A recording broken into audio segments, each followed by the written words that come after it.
Habari gani, karibuni, asanteni nasi. You know, one quick thing I forgot to do, and I'm going to do that quickly because we are in community, is put up something. Just bear with me real quick. I need to put up an image. Just bear with me.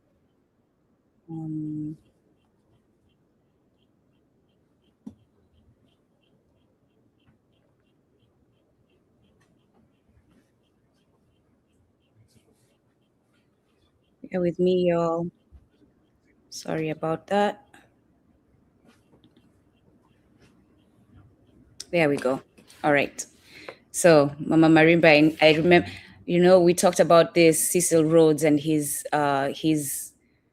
quote, and I guess I can start with that and we'll move up to the conversation. Let's, you know, but no. We cannot prioritize Cecil Rhodes before our ancestors. So let me center myself back and Africanize this situation. All right. So we're going to invite our ancestors today to sit with us, to ground us in our Africanness, to guide us as we have this conversation so that it is grounded in service to our community and in continuing the work that they started towards our African sovereignty. We appreciate everything that they did for us, and we ask that we do not abandon their goal to achieve that African sovereignty, that we do not continue to be complacent, and that we use this book that we will be talking today as a guide to impact our actions and not just to read for the sake of reading. So, Ashe. Ashe. Ashe. All right, so the name is Nduku. I am the host on Kumbukeni. I am a Mwana Ubuntu. And today I'm joined by a fellow Mwana Ubuntu. Hold on, bear with me. Sorry.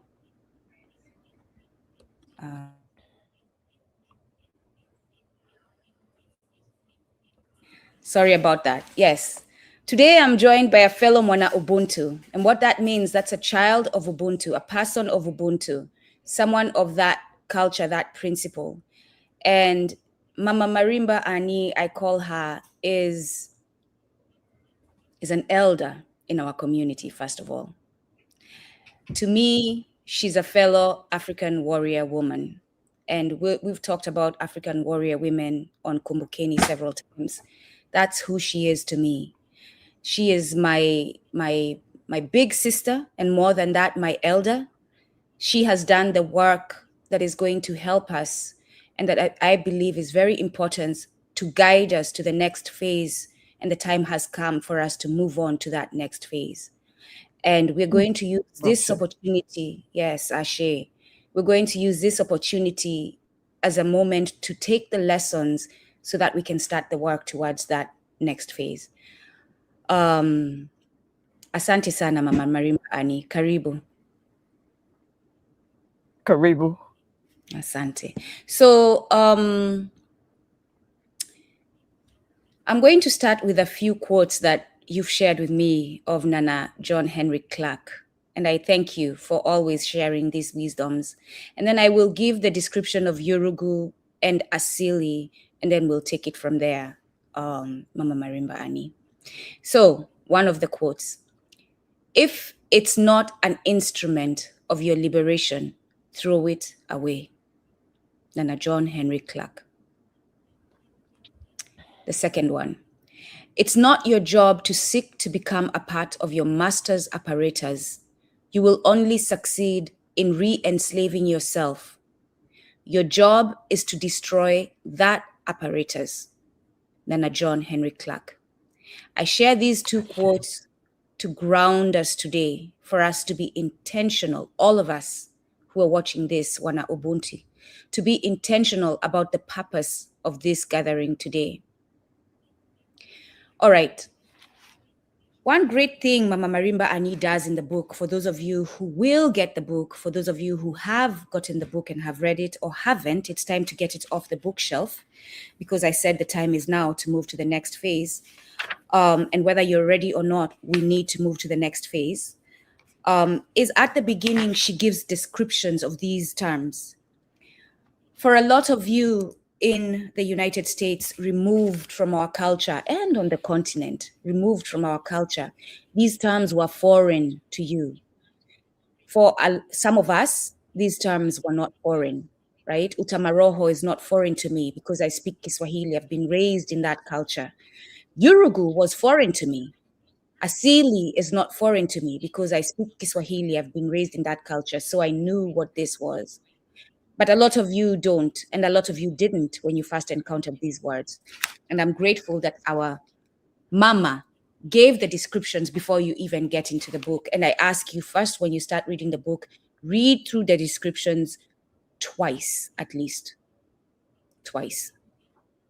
And then always come back to them as you're reading the book if you feel like you're lost and you don't remember what it was. Yurugu. Yurugu is a being in Dogon mythology, which is responsible for disorder in the universe. This is a being conceived in denial of the natural order, which then acts to initiate and promote disharmony in the universe. In African cosmology, such a being is deficient in spiritual sensibility, is perpetually in conflict, is limited cognitively, and is threatening to the well-being of humanity. If I was to describe what the book Yurugu is about in a nutshell, that's what I would say the book is about. And so Mama Marimba Ani takes that description and breaks it down in different areas of our being and shows how it shows up in the different areas of our being and their being. That's what the book is about.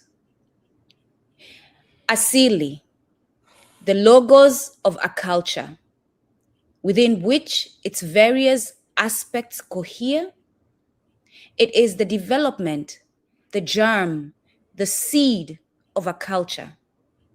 It is the cultural essence, the ideological core, the matrix of a cultural entity, which must be identified in order to make sense of the collective creations of its members. And this is the reason why we read the book, to be able to identify it. Mama Marimba Ani, why did you write Yurugu? What called you to write it, and what was the process of writing the book? You say in the acknowledgement, you mention fulfilling the oath that you took by having been born African to avenge the spirits of our ancestors. Let's talk about the process, Mama. Okay, what happens is that when you are in the academy, you are encouraged to think in a particular modality, and encouraged to study and write on things which are considered to be quote unquote academic.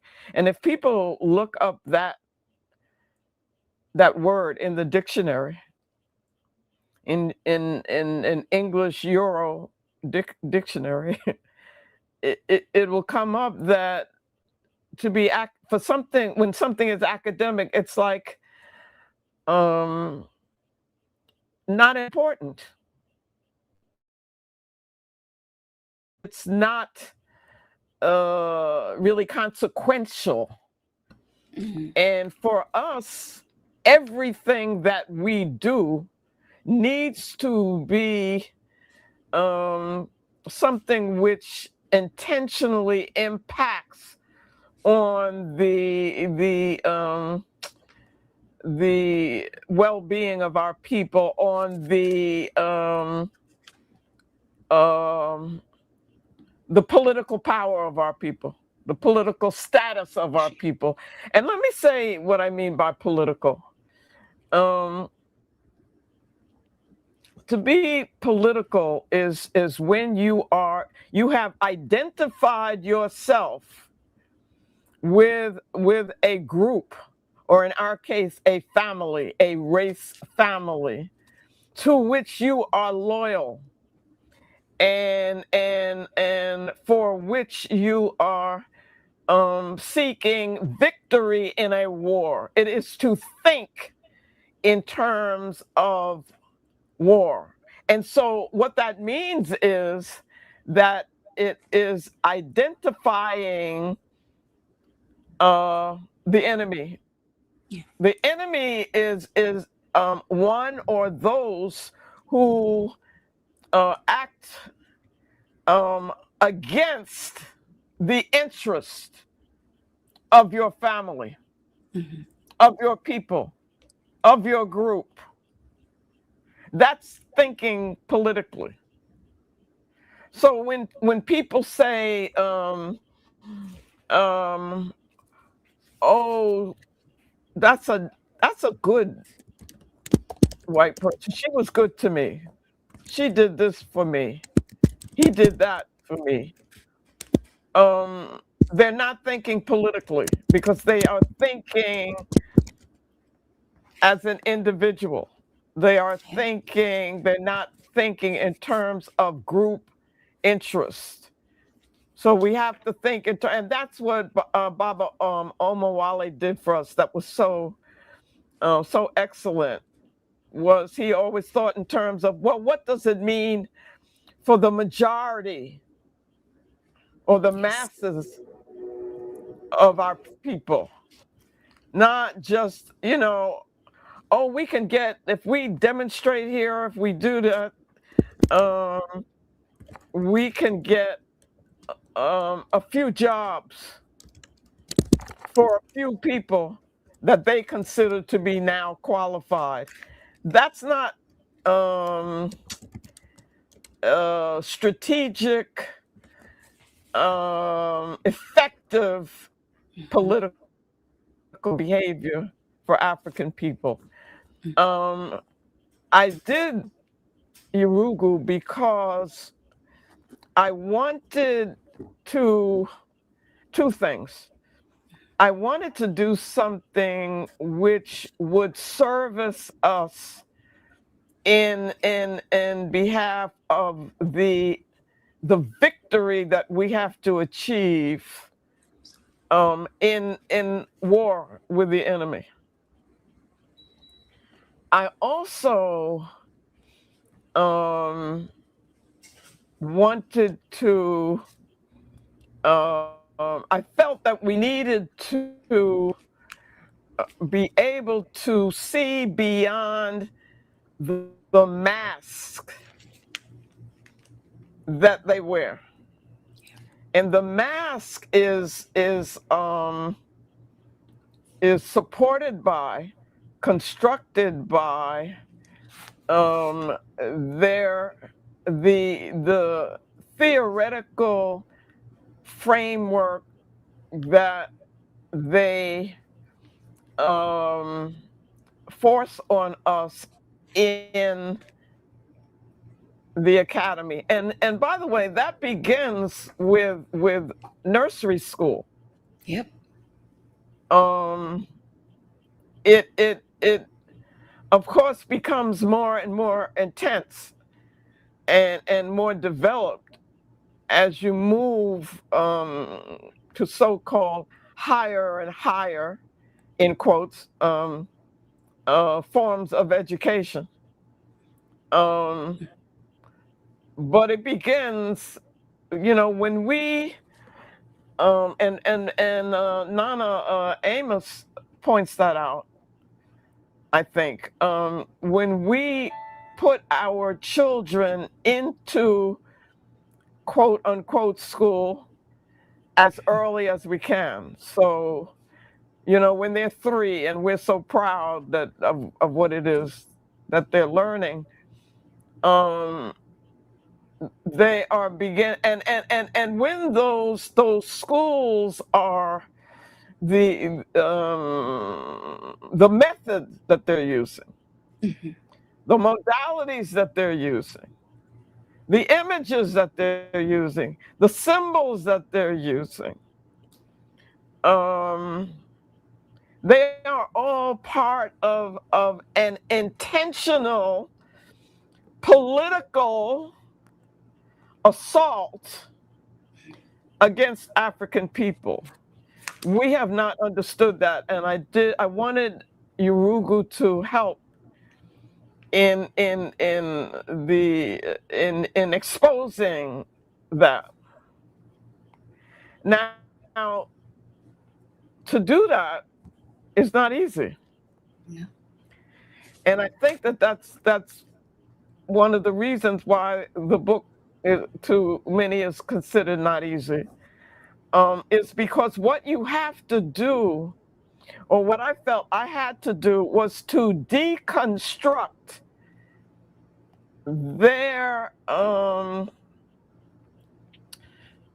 how shall I put it, the conceptual framework Mhm. that we are taught to take for granted from the time we are in nursery school. Because embedded in that conceptual framework is the anti-African uh, assumptions that lead eventually to African menticide, as Bobby Wright put it. You see, it's that you have to get to the level of assumption, and that's not easy work. It goes beyond. We said in the '70s, "I'm black and I'm proud," but I don't think we really understood what it meant for that to inform our political behavior. We didn't use culture in the way Mm. that we should have, which I want to acknowledge and refer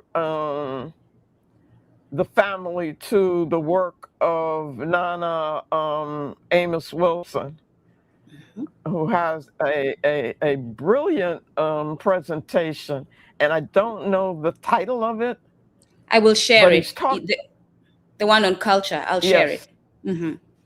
Okay. Good. Hmm. So that we can still have access to, which is wonderful. That there is a recording of it, and he's so clear in it. And by the way, we need to make sure that we archive these gems, so that we can use them in the future, and that we will have them in the future. That they won't disappear. So again, back to why I did Yurugu is and how I think people need to approach it and understand it is you see, there are two things. One that's important. You got to be able to identify the assumptions that a theory is based on. And we didn't do that, because what we were taught in the academy is um, that a theory is somehow um, a uh, a universal and objective truth.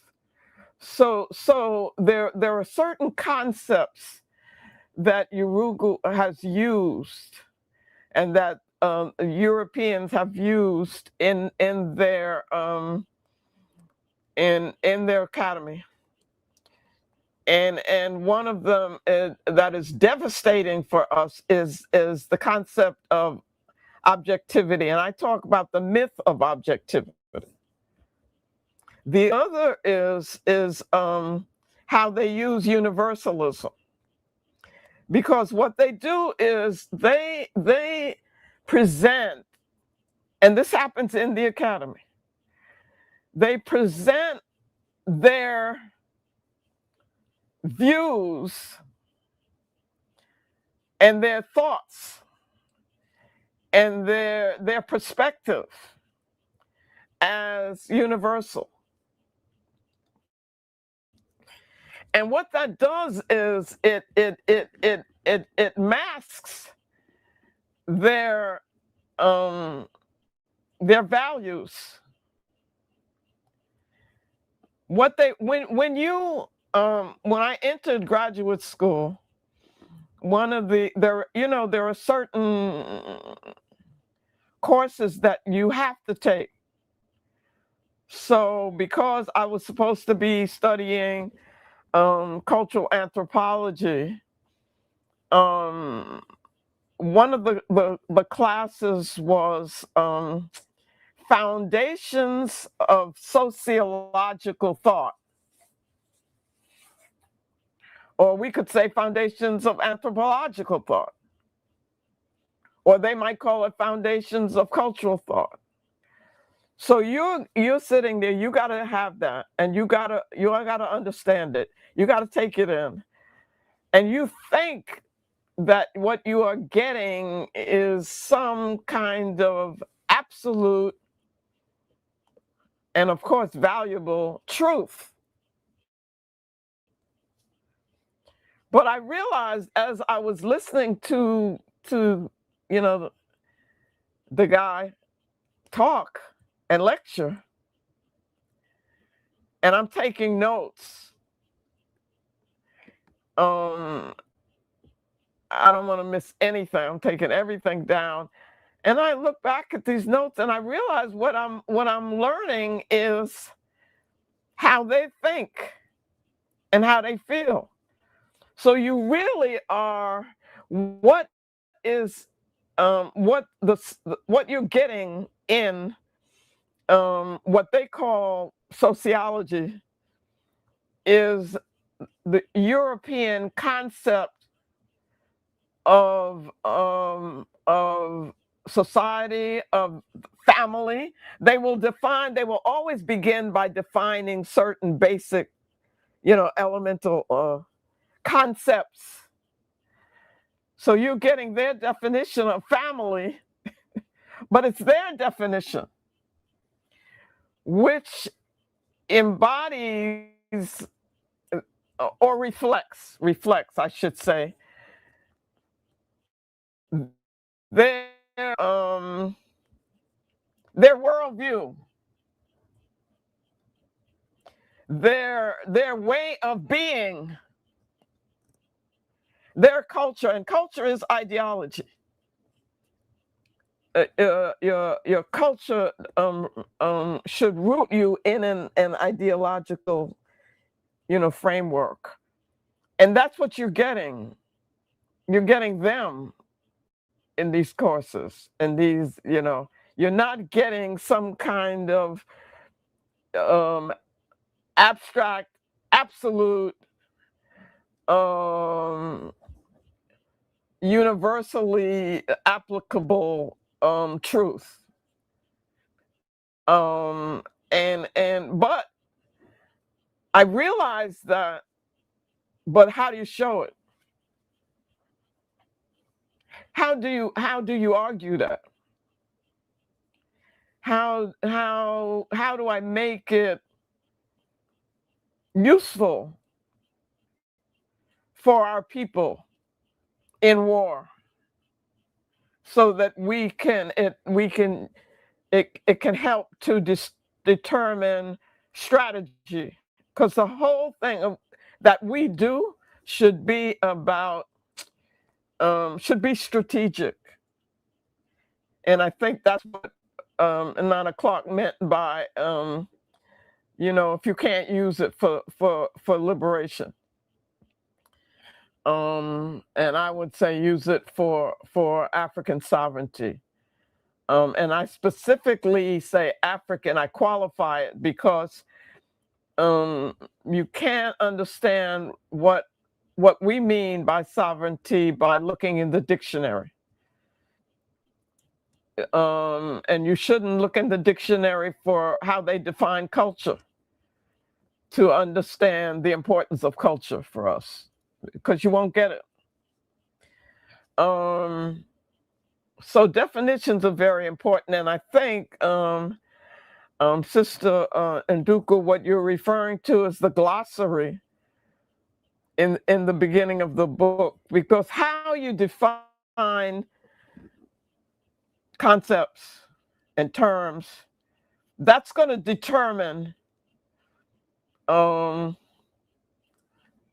you go, where you can go, what you can do, what the intent is. The quote by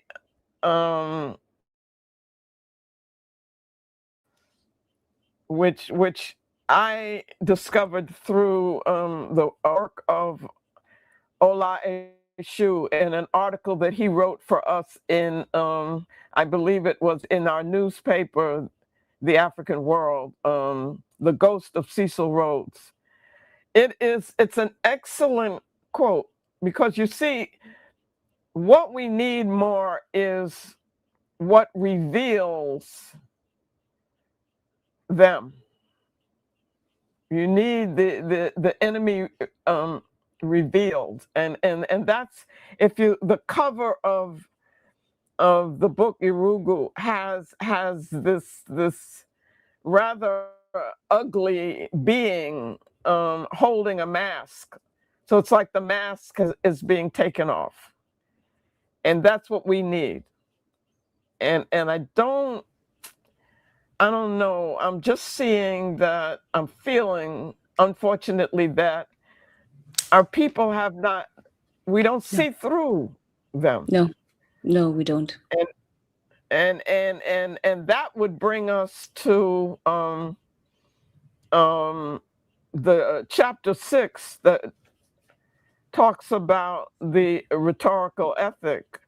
Was a concept that I developed because I looked at the way in which they have one way that they talk to us. They want us to think. And then they've got another thing that they really believe. So, and that's why I called it's an ethical statement. It sounds like an ethical statement, but it's not really.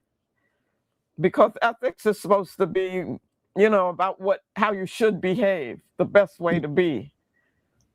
And they're not really interested in that. But they may talk about that. They may talk about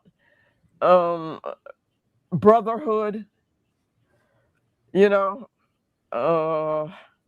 humanitarianism, things like that, and doing what's good for everybody and so forth.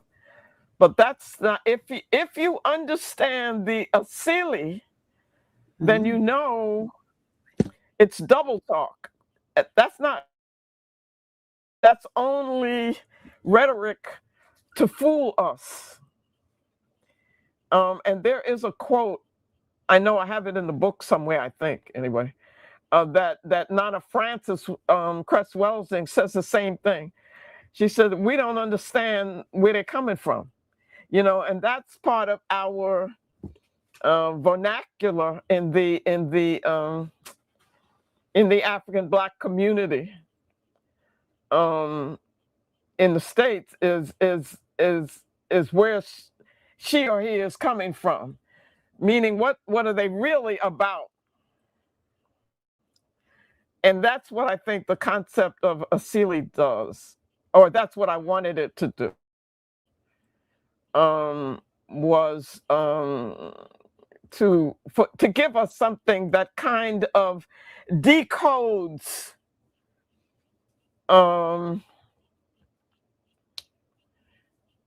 their behavior decodes the culture. So I'm not sure at this point what that question was, but No, your question has been answered, and in a very full way, in a very full way. So I'm glad you mentioned the drawing on the cover, and I'll hold it up for those of you who okay, are okay, watching. good. So let's talk about the cover, the process of the cover.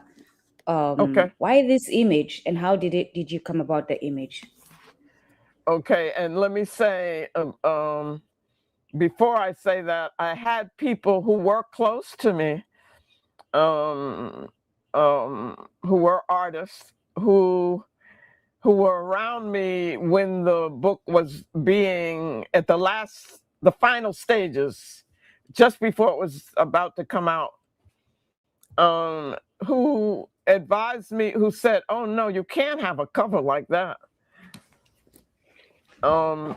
because their view was that the cover needed to be aesthetically pleasing. And I looked at it and I said, the ugliness of it was exactly what I wanted. I wanted that, and I thought it needed that.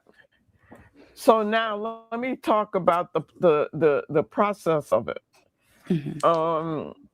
There is a sister, a sister comrade, so to speak, who's brilliant, and she is a visual artist. Her work is brilliant, and she's very much um, um, committed to doing work that will further the organization of our people for war, even though she wouldn't use the word war. I don't think she likes that. It's one of my favorites because even though I don't believe we are a warlike people or want to be, it is time for war. It is. And has Ashe. been, and we've been warred against in the most disastrous ways for centuries, and but we need to be at war. And as Baba Baruti tells us so eloquently, he says, we need to be at peace with being at war. So I use the word war. And so my sister, and I will say her name, Sister Aziza Hunter,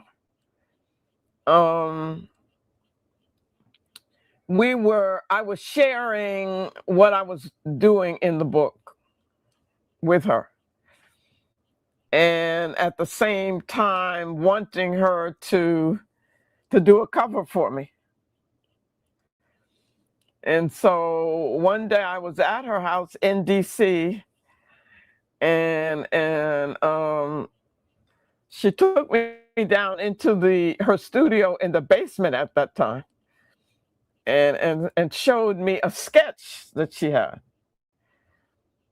and she, saying, "What do you think about that?" And I saw it, and immediately I was like, "That's it. You've got it. Yeah. That's Yurugu." So she is responsible for she created the image. The actual rendering of it for when we were ready for publication, she wasn't available to do that, to render it in a way that the publisher needed it. And so another friend of mine who's an artist, who does profound work himself, Baba Amura, um, um, he did it. He made it into the form that it needed to be. Okay. But the initial conception was my sister Aziza's. And when she explained it to me,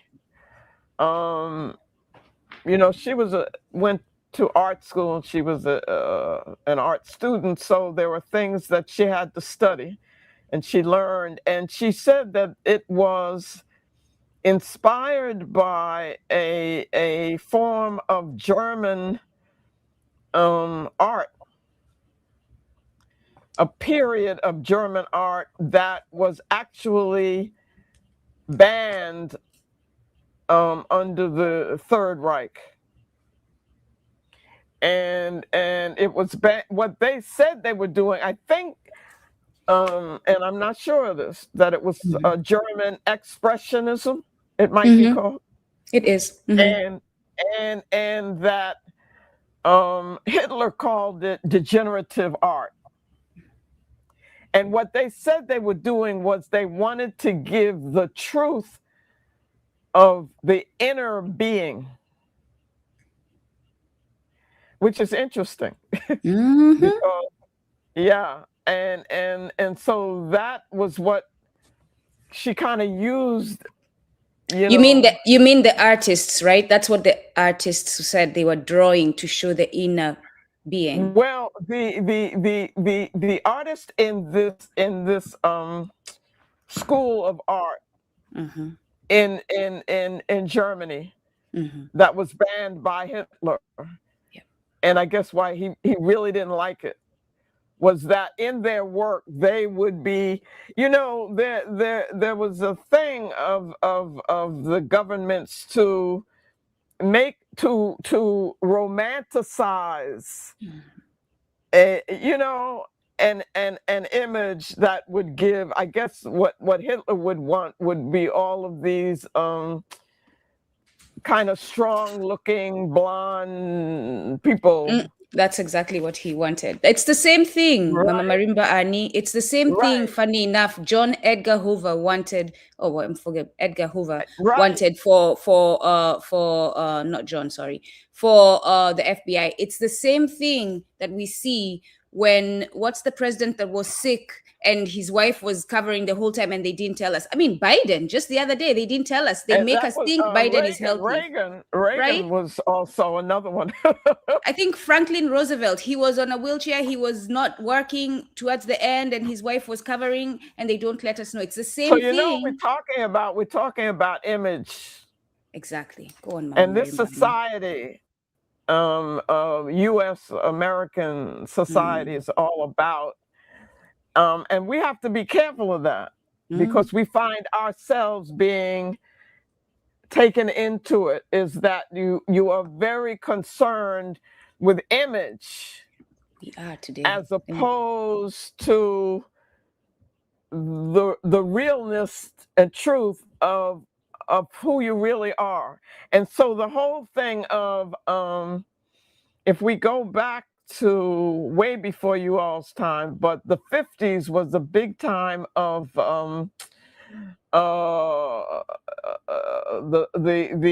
center of it was Madison Avenue, and it was about what do you call advertisement? Yes. Right? Marketing. That's what I'm trying to say. In marketing, what you do is you're packaging something in a way that appeals, you're hoping will appeal to people, but it doesn't reveal what's really inside. You want to hide what's really inside. And we have to be careful that we don't deal that way with each other.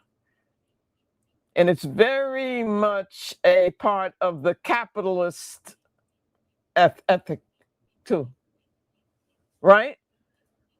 That whole thing of marketing. I agree. Really, I have a problem with that. It's the reason we have the weaves and the fake nails, Mama Marimba Ani. But go on before I get. Okay. So, but our people have to be very, very astute in seeing through that. You have to see through the false image. Nana Omowale Malcolm X has a quote along one where he talks about see, that's what the media does. That's what their media is about. But he's got a long quote about if you don't think, that's why we have to think African.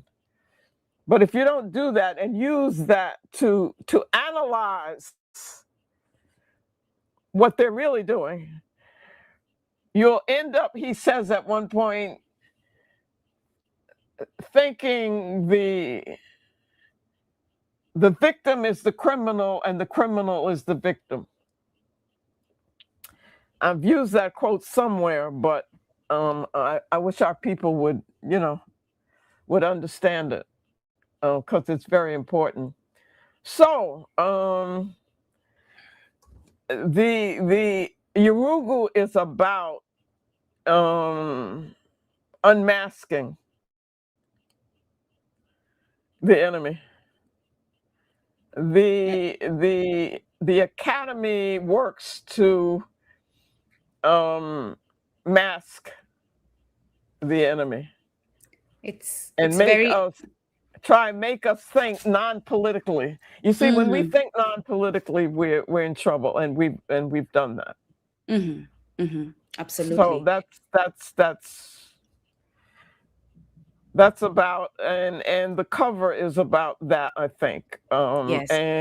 But I do want to very much give props to Sister Aziza. Sister Mama Aziza, who's just a beautiful, beautiful, wonderful African. Asante, asante, Mama Aziza. And as you can see, the cover speaks for the book. That's the mask right there. And once the mask is taken, the mask, the mask there. Once it's taken off, you see the true creature. You see the true faith. You Which see is pretty the true, ugly. pretty ugly. Right. And we can do one day we can do a session on that, just the art, maybe with the kids. We'll talk about that. Okay. Because I would love to hear the kids' thoughts before we even tell them what they think of what they're looking at, right? A lot of people have said to me, and we've talked about this, that the book is a hard read, and you mentioned it before, that it is very theoretical. I believe that's not a bad thing. So let's talk about that, Mama Marimba Ani. Well, it may not be a bad thing, but I felt a necessary thing. Okay, and also I don't think, well, I will say this. I would be open to and welcome and think we need to. I would love to be able to put it into a form. I mean, I could even see a brilliant artist doing a cartoon form. Would love to see that. Anyone who has the resources. I would love to see it as well. So I would love to see Yurugu in cartoon form. That's it. My goodness. Absolutely. But let's get back to, I think you said theoretical. Yes. Here's the deal. I have to go all the way back to Plato, which I do in the book. And what Plato did, and why I think is so important in terms of understanding European, what is called Western, white civilization and culture, is that and people should read for themselves the Republic, They really should. And Plato is arguing for a kind of a revolutionary change in the society. He's saying that it's people need to think in a certain way, and that if they think in the way that he is putting forth, it will be superior.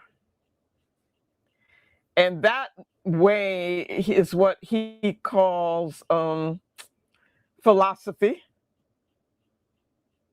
which is, I guess in the Greek or whatever it is, a lover of truth or whatever. And so he's really talking about what he would consider a class of people. And that class is, would be the philosopher kings. Okay? And he also considers them, he breaks it down into different metals. Mm-hmm. And he has gold as the superior metal. And so these are the gold people. Yes. But the gold people will think a certain way. And the way they will think is, he talks in terms of what he calls the forms, Forms, which are these purified, absolute abstractions. And he says that they are, he calls that being. Okay? Now you can see just from listening to that this is what Yurugu calls philosophy. Mm. And he's supposed to be, one of the best that ever was. Okay? Yes. And understand that in order to, I'm saying that that's very dangerous. Because what he was saying that if we can get, if we can build a society in which we define how they are to think, and those who think that way are the ones who rule, mm-hmm.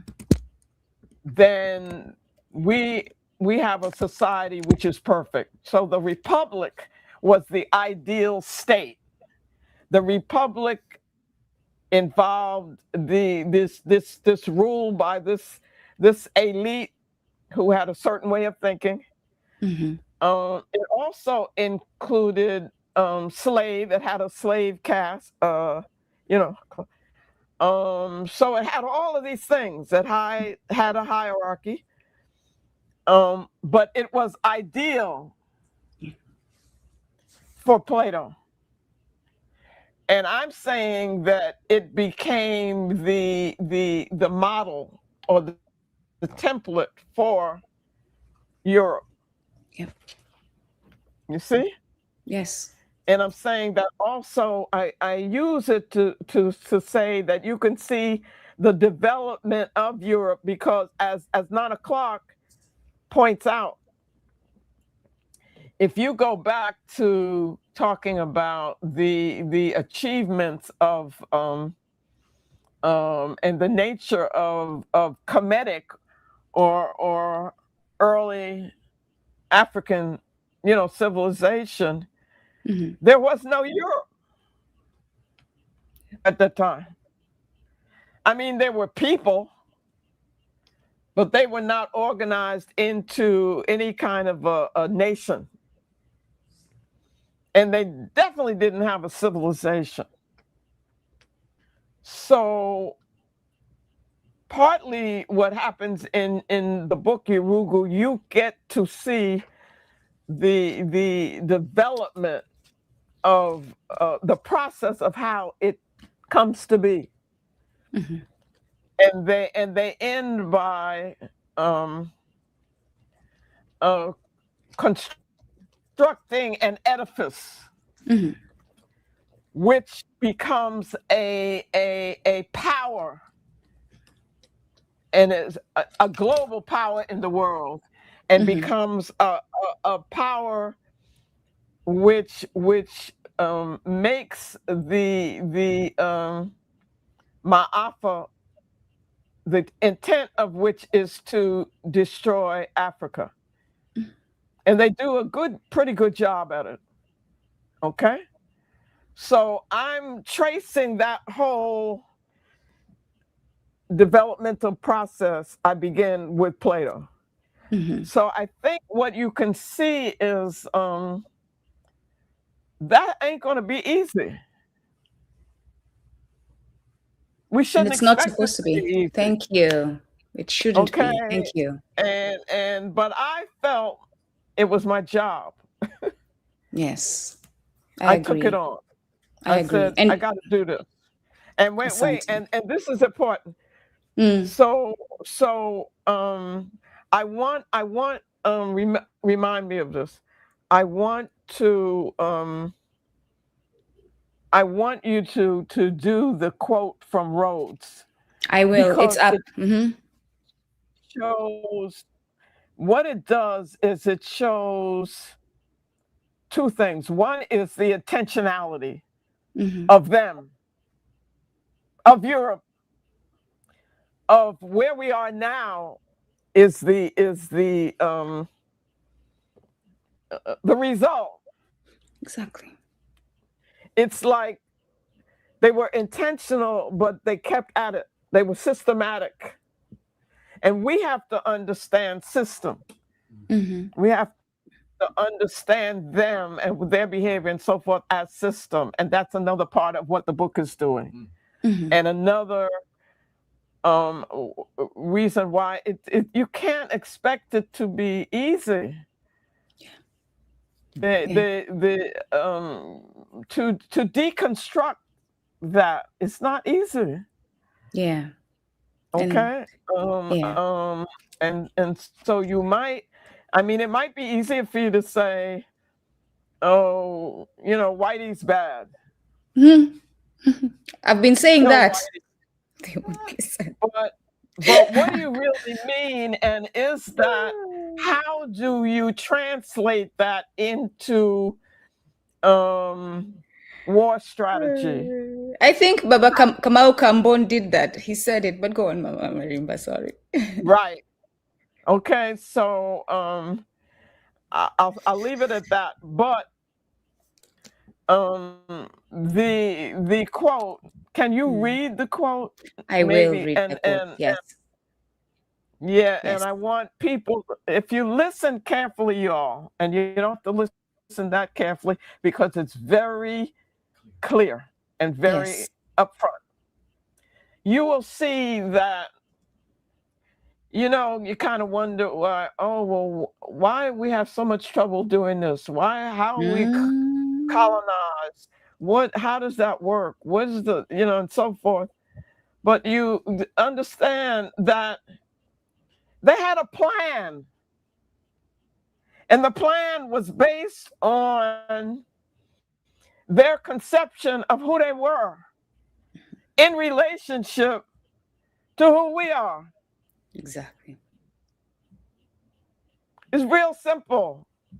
Okay, I'm saying that this whole thing took work, but listen to this quote, y'all. All right. Africa is still lying ready for us. It is our duty to take it. It is our duty to seize every opportunity of acquiring more territory, and we should keep this one idea steadily before our eyes, that more territory simply means more of the Anglo Saxon race, more of the best, the most human, most honorable race the world possesses. To forward such a scheme what a splendid help a secret society would be.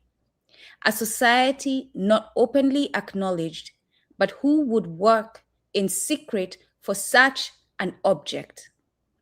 For fear that death might cut me off before the time for attempting its development, I leave all my worldly goods in trust too, and for the establishment, promotion, and development of a secret society, the true aim and object whereof shall be for the extension of British rule throughout the world, especially the occupation by British settlers of the entire continent of Africa. Cecil Rhodes. Um, so I wanted to show how that sentiment, that commitment, that objective was reflected in the assumptions of the European Academy, and in therefore in what we were taught and understood as objective truth, and what we were taught and thought that we were acquiring quote unquote knowledge as an abstraction. And by the way, let me include in that, this is very important, what you learn as science, which becomes the sacred thing that you can't. I mean, who can question science? If it's science, it's science. And that's the mental attitude with which we study and learn from them. So what are they doing to our minds? What are they doing to our behavior? They are depoliticizing us, deculturing us, if our culture is indeed African. You see, they are teaching us to not only hate ourselves, but to feel that it is right for us to be ruled by the gold people, the philosopher kings of Plato. Of course, because they think better than we do. Because if you read the Republic, you have the philosopher kings, you have the people who really know how to think, and then the rest of the people, which would be the masses of the people, are in the cave. They can't even see.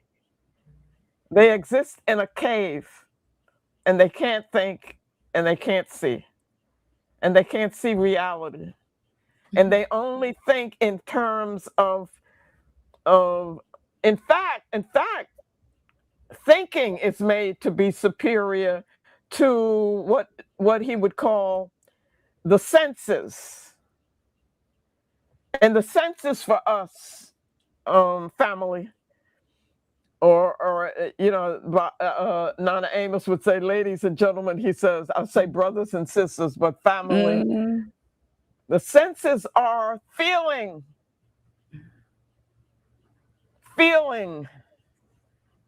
spirit, emotion. Those are good things for us. Love, when we love ourselves and each other.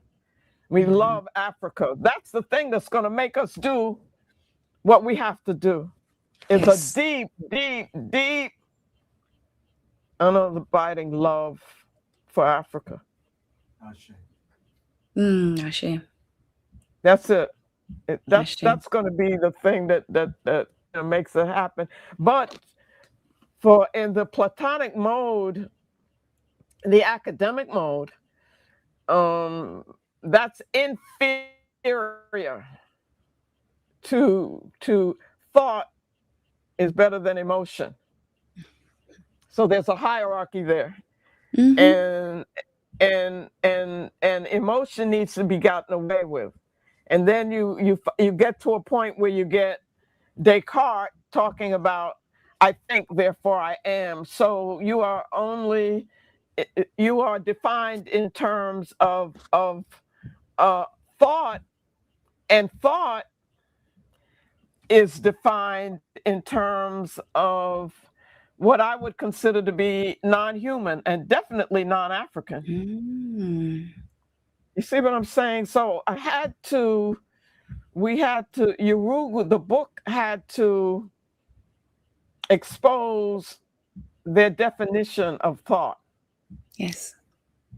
And it's what Baba Jetty, J. Carruthers called thinking about thought, which is, we got to push ourselves, I mean, We that's do. what, Yeah, we that's do. what, And that's what the book is.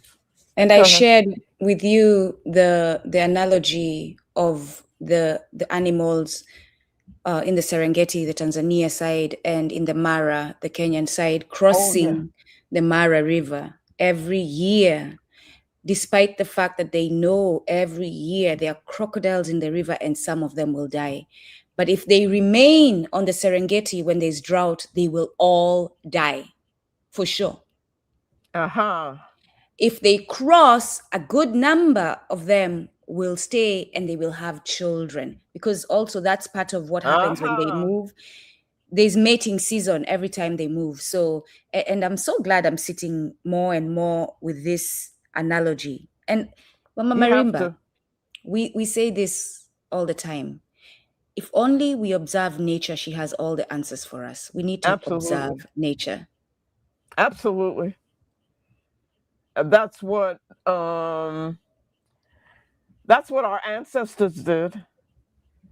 That's where they got their models, their metaphors, Mm-hmm.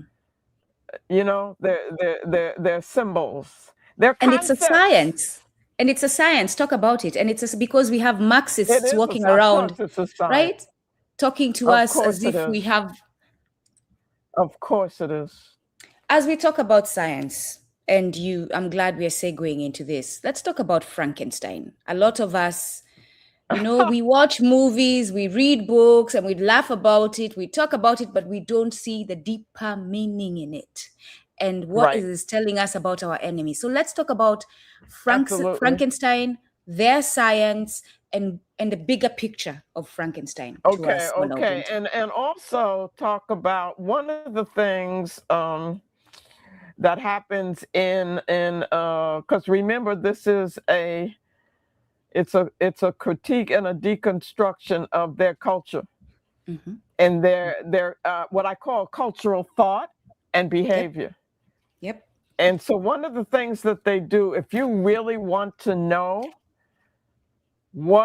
how they think, how they see themselves in relationship to the world, how they think they should behave, what they plan to do, you need to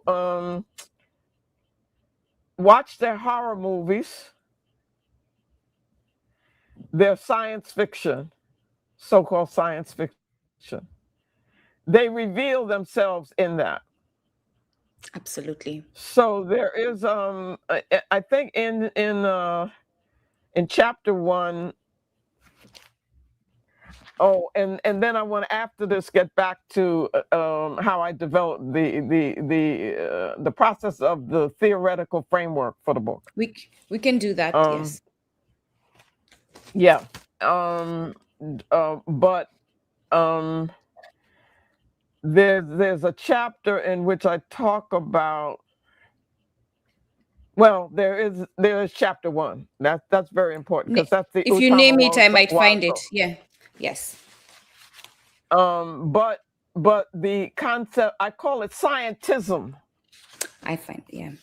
So that becomes, you see, you have these different things that become sacrosanct, so to speak. And what we mean by that is that you can't touch that. You can't question that. Those are the very things that have got to be questioned.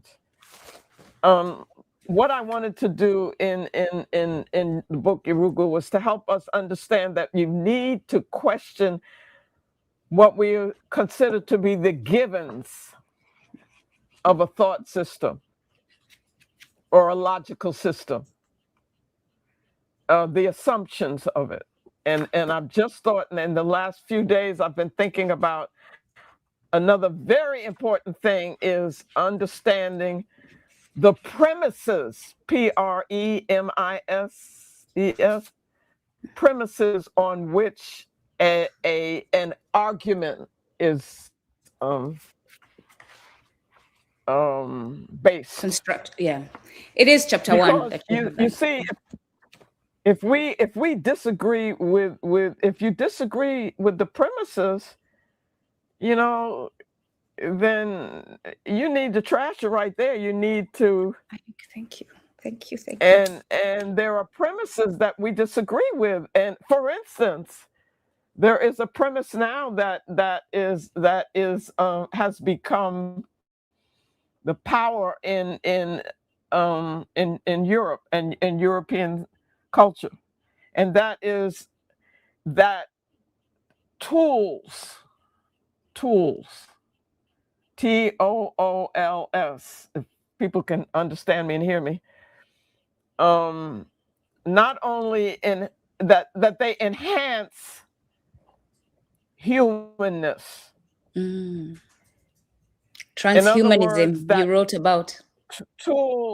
tools make human beings better.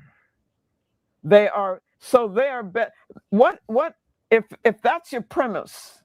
What you end up with is that technology becomes superior to, and in fact can do away with, humanity. Mm-hmm. And it's Which is what okay. they're doing. Which is why they have robots That's now. exactly right. It's exactly right. You know, because you really think it's a demeaning of what it means to be human, of the human. And if as Africans we are the definition of human, Mm-hmm. then what does that, you see what I'm saying? What is that saying about us, and what does it do to us? Someone said in the comments AI as well, and I agree. Even the naming of AI, artificial intelligence, Absolutely. when they know very well it's not intelligent, is that It's not what you're intelligent, describing? but however, think about it. Mm-hmm. It is a definition of, or a use of the word intelligence as we use it in military. Yes. And I'm not putting Go down on. military because I think we have to think more military.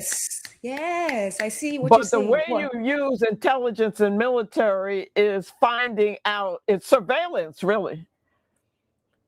No, getting data about the enemy. And what our people need to understand is also the internet, the robotics, all of that was developed for military purposes. I was hesitating to say this publicly, but I think it's going to serve us, and the spirit moves me to say it publicly. Okay. We can use it the same way against them. Yeah, and you should be careful saying publicly. Yes. You should be very, very, yeah. But I said it publicly because our people are using it, and now I'm encouraging them to use it that way. Yeah, but Nduku, you can say that, but if you say it in a vacuum, and if you say it Exactly. to people who are not organized, Mm-hmm. so they don't have the container in which to do that. Mm-hmm. Mm-hmm. And I agree with you. I agree with you, Mama Marimba Ani. But our people are not listening, and they will do what they want to do. They will continue to use these tools. So if one of them just one day decides, that woman said I can use this and does that, and they collect the data. You know what I'm saying? That's what I'm saying. That's what I'm No, saying. I hear you. But see, that points to the problem of where we are, because we've got to kind of take things by chance and by hope. Exactly.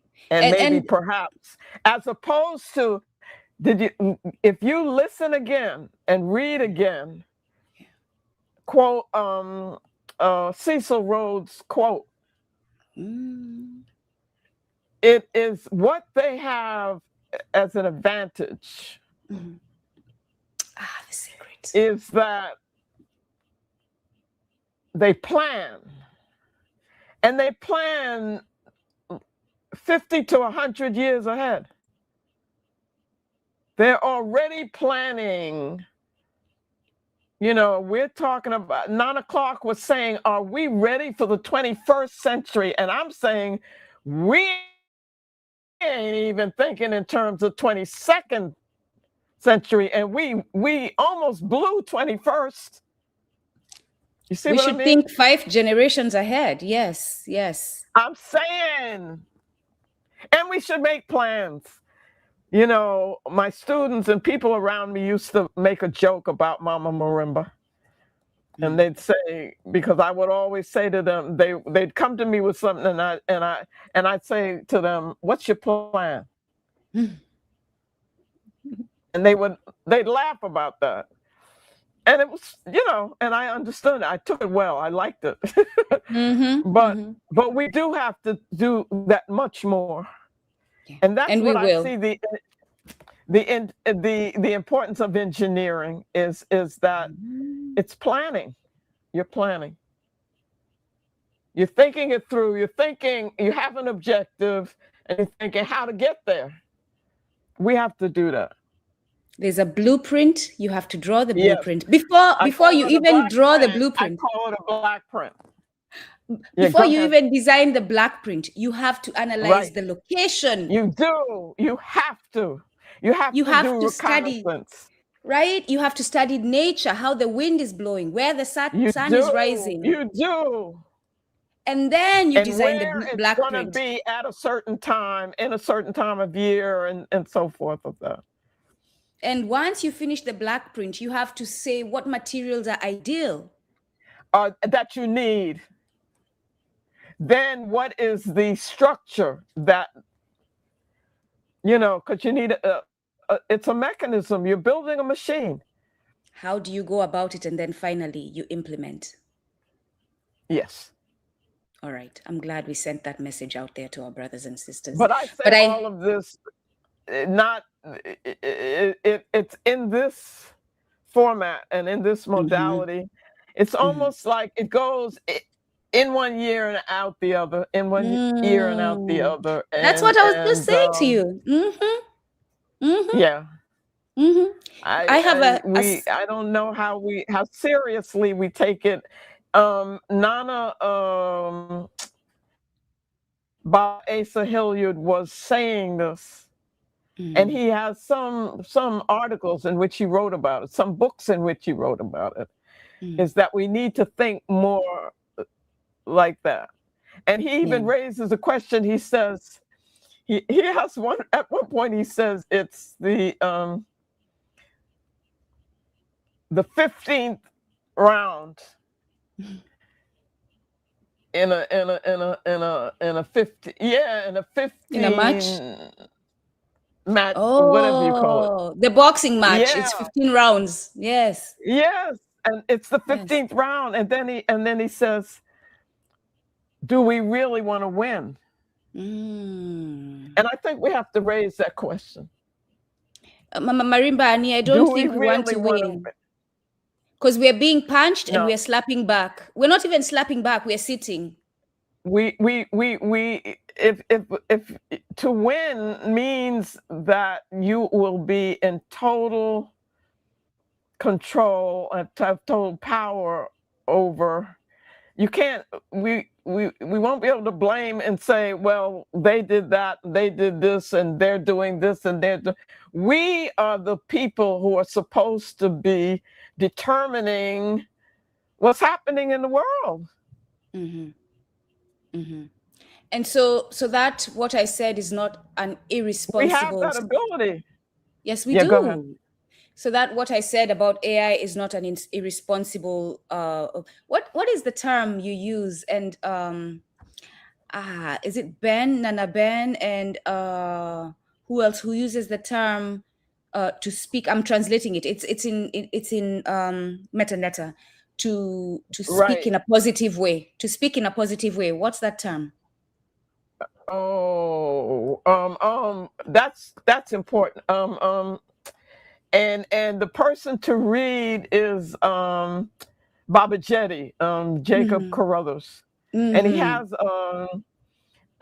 his book Divine Speech. Yes, people should read Divine Speech, and I talk about Sodai that I get from Dogon. You see, all European worldview and how they, and that's the thing, by the way, of Vernon Dixon talking about object measure. Everything they do that they consider of value, and Descartes to say, I think, therefore I am, even, is on what I consider the level of jiriso, which is word at face value. It's superficial. Yes, I saw that word. Yes. It doesn't have context. And by the way, you have pointed out what they call artificial, intelligence cannot give you context. No. And it's only in context that you get meaning, interpretation. And for us, that's the level of Beniso. Yes. And eventually we get to the level of Sodai, which is the clear word, or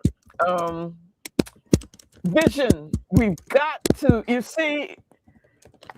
we've got to be visionaries. You've got to be able to see beyond this thing. And we were visionaries. Where I'm saying, and that's what yes, Baba Damani. We still are. Yes, we still, thank you. Baba Damani, since you spoke, I was going to bring you both in later, but a quick break from the, Mama Marimba Ani, our people have not built the muscle yet for theory. So let's give them a quick break. Brother Demani and Brother Ola, if you can come and say hello real quick. I want to introduce both of you and to make this point quickly. And anybody else who's on who's they have been saying hello. I'll read them all later when we're done. And sharing. Yes, Mama Marimba Ani asked if you know her, if you're in the community right now, please put your name up there. Salimia, greet her. Let us know that you're in there. Yes. Brother Demani. And I won't see it because I don't even know how to do that. I'll read it to you. So, but Sister Dada Nduku will tell me that it's there. And by the way, when we come back, I do want to talk about the process of how I develop. And the theoretical thinking. That's what I mean. Yeah. Right. Yes. That's very important. My brother Demani. Come where we can see you. Demani. Yeah, you can come and lean over. He's telling me to drink some water, and he's so Yes, right. please. And While we do this, make you drink sure I some drink water. it the right way, because otherwise I choke. You don't want to choke. Yes. So, my brothers, come to the camera, please. We can't see you both. I don't know if Ola is going to want to do that. It's but okay to. There he is, and Brother Demani on the other side, please. Come to Yeah, the other side, to the left side, please. he doesn't want to do that. No, he's being called by But the what they ancestors do to is do it. Come over, Demani, please. they This is help not me a I want to to do or not. It is that you've been do called to this work. action. Yes, come please, my brother.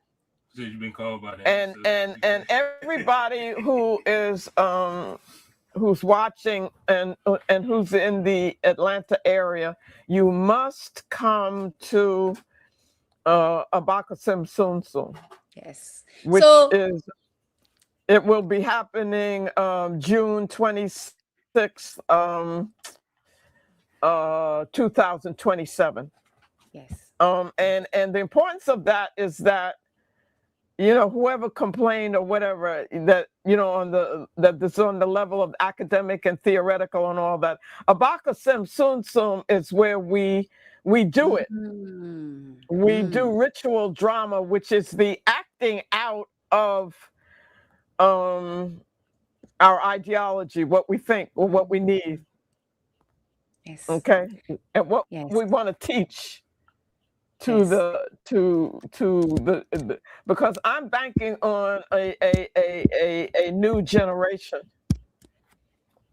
that Yes. will not be wedded to European thought and behavior. Okay. So Yeah.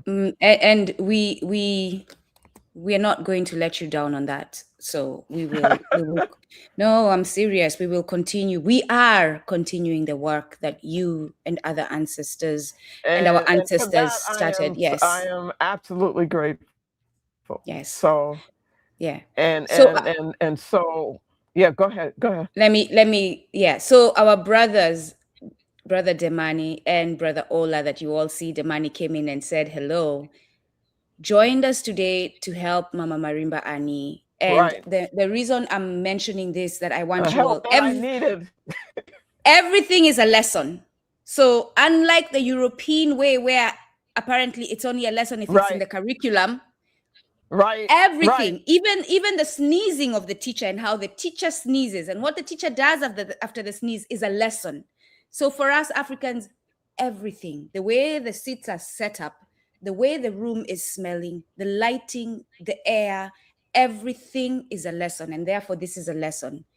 Our brothers, because they are capable, they came and they served today.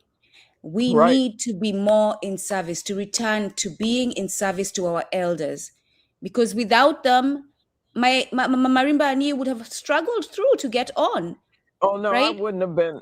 I wouldn't have been on.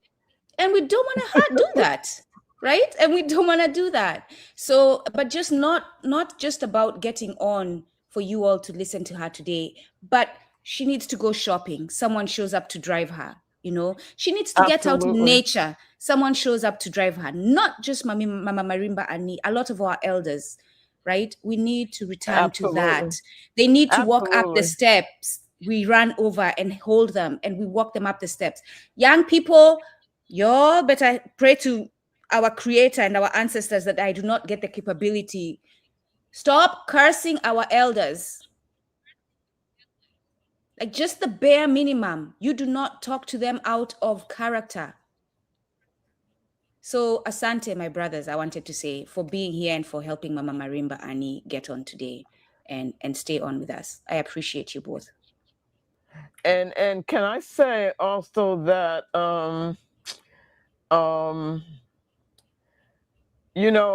when we talk about African culture, we have a tendency to romanticize it. I don't want to do that. It's certainly not perfect, or that we just want to imitate what was or anything. But I have to say this: I spend a lot of time on the continent, And one of the things that you see that we still have that Yurugu has not been able to destroy is the way in which young people relate to elders. They will compete with each other in terms of speed. Who can be the first to get Yes. to an elder? They will not let you carry anything. Yes. Anything. Yeah. They won't let me have my backpack. They'll take it immediately from me. They will hold my hand. They will all of that. But it's an instinctive kind of thing for them. And that's still there. It's still there on the continent. And it's not just with the children, but it's with, anybody who's not an elder will defer to an elder to they don't feel you should have to walk too far. Definitely shouldn't have to carry anything. Yeah. And I want our people to know that, those who maybe have not gotten to spend time, on the continent, because there are many disappointing things in terms of how people think, and in terms of what is being imitated from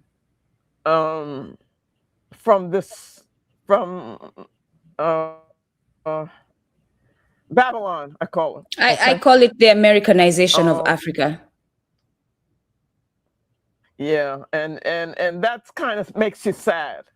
It makes you very sad. I mean, like people imitating, wanting to do misgivings, for instance. I mean, why would you want to do that?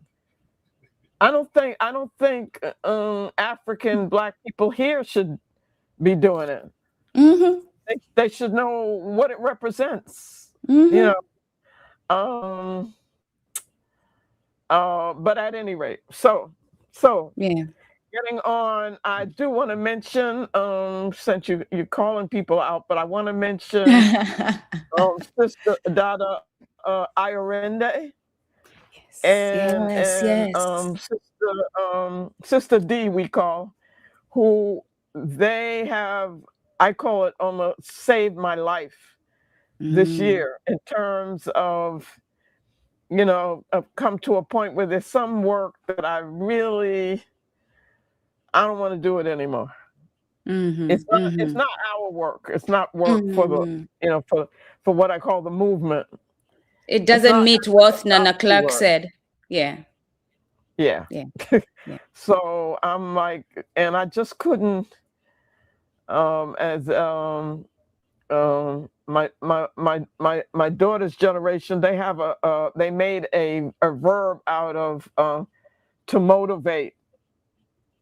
And I'm not motivated to that kind of work. You know what I mean? So it's hard to get the energy when there's something you don't. But they came and they did it for me. And for Sister D, it meant driving 2.5 hours to come to me. Thankful. Thank you, my sisters. And I have to give a shout out for that. Asante. I also, and I don't know if you want to get into this before we get back to our theoretical lesson.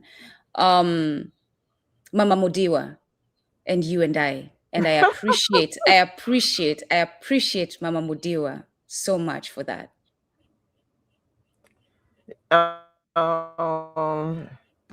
And I want to also say that there is a period in our movement which I think, as a preface to what I'm going to go into, kind of opened the way to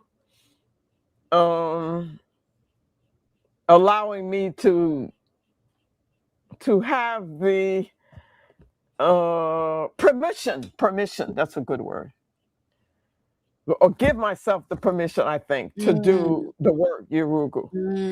And we tend to take it for granted, those of us who are more old heads. It's like Nana Clark uh, Baba Jetty, Nana, um, uh, Amos, Nana, Asa Hilliard were in there. There was a period where they were talking about the Afrocentric movement, and the enemy was putting a lot of resources through foundations and media into debunking it.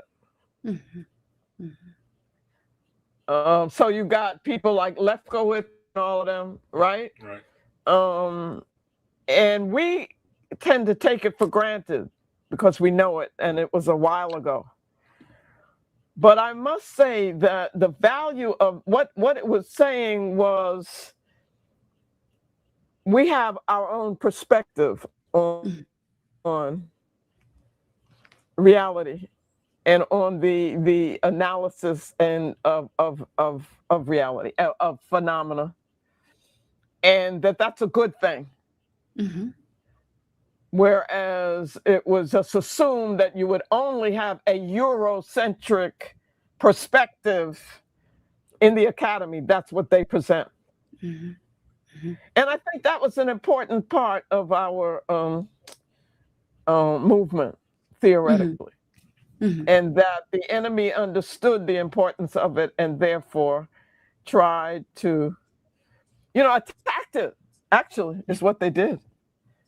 So people like Nana Clark were under attack. And then you had people like Gates and them who were became part of the enemy's forces.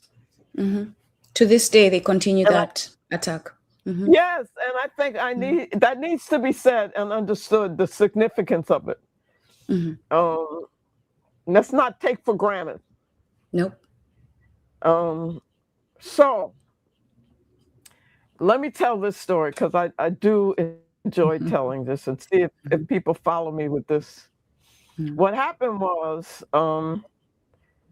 I decided that when I got to graduate school, and I have to say, what's also very, very important is that you have to understand the difference between me in undergraduate and graduate. And it's not just the name being different, okay? Yeah. But a different person. And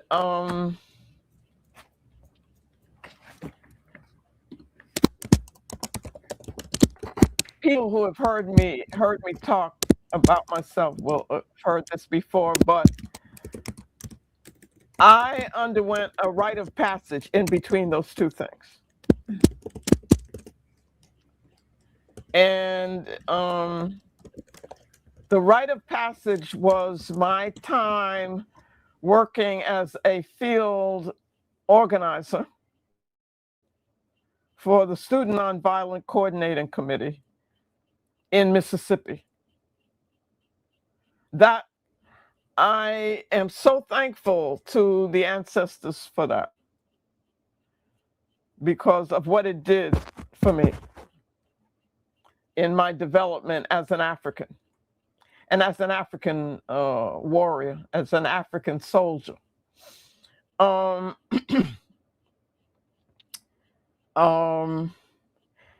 there is something else that I'm very grateful for. I know what had a tremendous effect on me. I went to white schools. And what that did was I went as an elementary school. It made socially, I was quite comfortable with white people. because the environments that I was in were integrated. That was one reason. The other thing is that the white people that I was around were the quote unquote good white people. So you got to be very careful of that. In other words, they were the ones who were politically,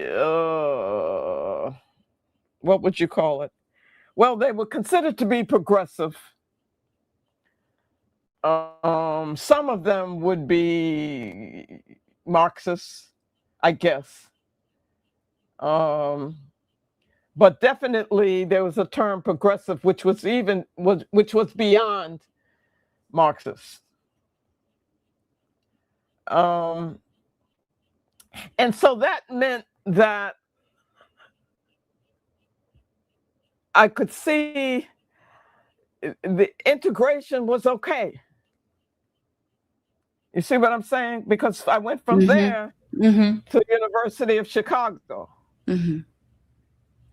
And I really went from Greenwich Village, which is a hotbed of that stuff, to Hyde Park in Chicago, which you won't know, but it's like an extension of Greenwich Village in New York. Okay, so that's my mindset. I'm there. And then something happens in 1960,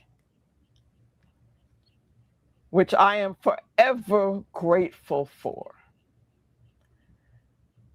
4 young brothers on February 1st, 1960, decide for some reason, okay? This is without instruction or direction from some Pan-Africanist movement or something, right? To go to what was downtown in Greensboro and go to a lunch counter and sit at the lunch counter that is only supposed to serve white people. They decide, we're going to sit and we're going to demand to be served. Nobody knew, especially them, least of all them, or the white people, the waiters or whatever they are. What would happen? They just did it. And I think it is important for us to understand the motivation out of it. The motivation is not to be able to sit next to white people and eat with them and eat what they eat. The motivation is that you feel powerless to be in a society that can humiliate you by saying that your people cannot do this, cannot do that, cannot do the other. And that act of theirs ignited a flame.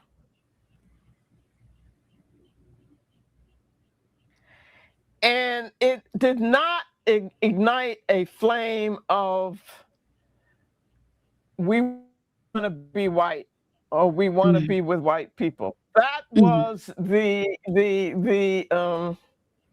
misconstruing of it, the distortion of it into something which fit the needs of Yurugu more, okay? But really what it came from and what it ignited in me or triggered in me was something that had not been triggered before. Was there, but it wasn't nurtured. Nurtured is the word, not triggered, nurtured. And that was what we called at the time Black nationalism, which had its place. Yes. I felt a kind of pride in what those brothers did. Mm-hmm. Mm-hmm. And it mushroomed so that you had young people all over the South and throughout the country doing what became called a sitting in. Mm-hmm. And I think that while we developed beyond that,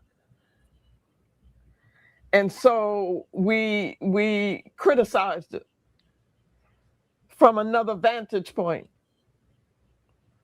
And somebody like Omar Wale Malcolm X was way ahead, that we need to, I can speak from personal experience as to the value of it. And it captured the imagination of people all over the world, including African people on the continent. Because when I did get to the continent, I mean, the way Africans, continental Africans saw us here, what we were doing was, let them know, because this thing that is being pushed now, that apparently Africans on the continents do not respect or appreciate you, no, which has some truth. But talk about that. Absolutely. So anyway, I want to say that that happened, and what it for me was to bring out the racial identification and the pride in me, and what I was proud of was the fact that here was this movement that was political, and we were in leadership, which was very different from what I had been exposed to prior. It was like, you had white people who were revolutionaries and white people who were doing this and white people who, so it's white people telling you how you should be fighting your own thing. Imagine that. And I came to a point where I didn't want none of them to be involved in nothing we did. And was very, very proud of the fact that this was being led by young Black people. So I say all that to say that it caused a radical change in me.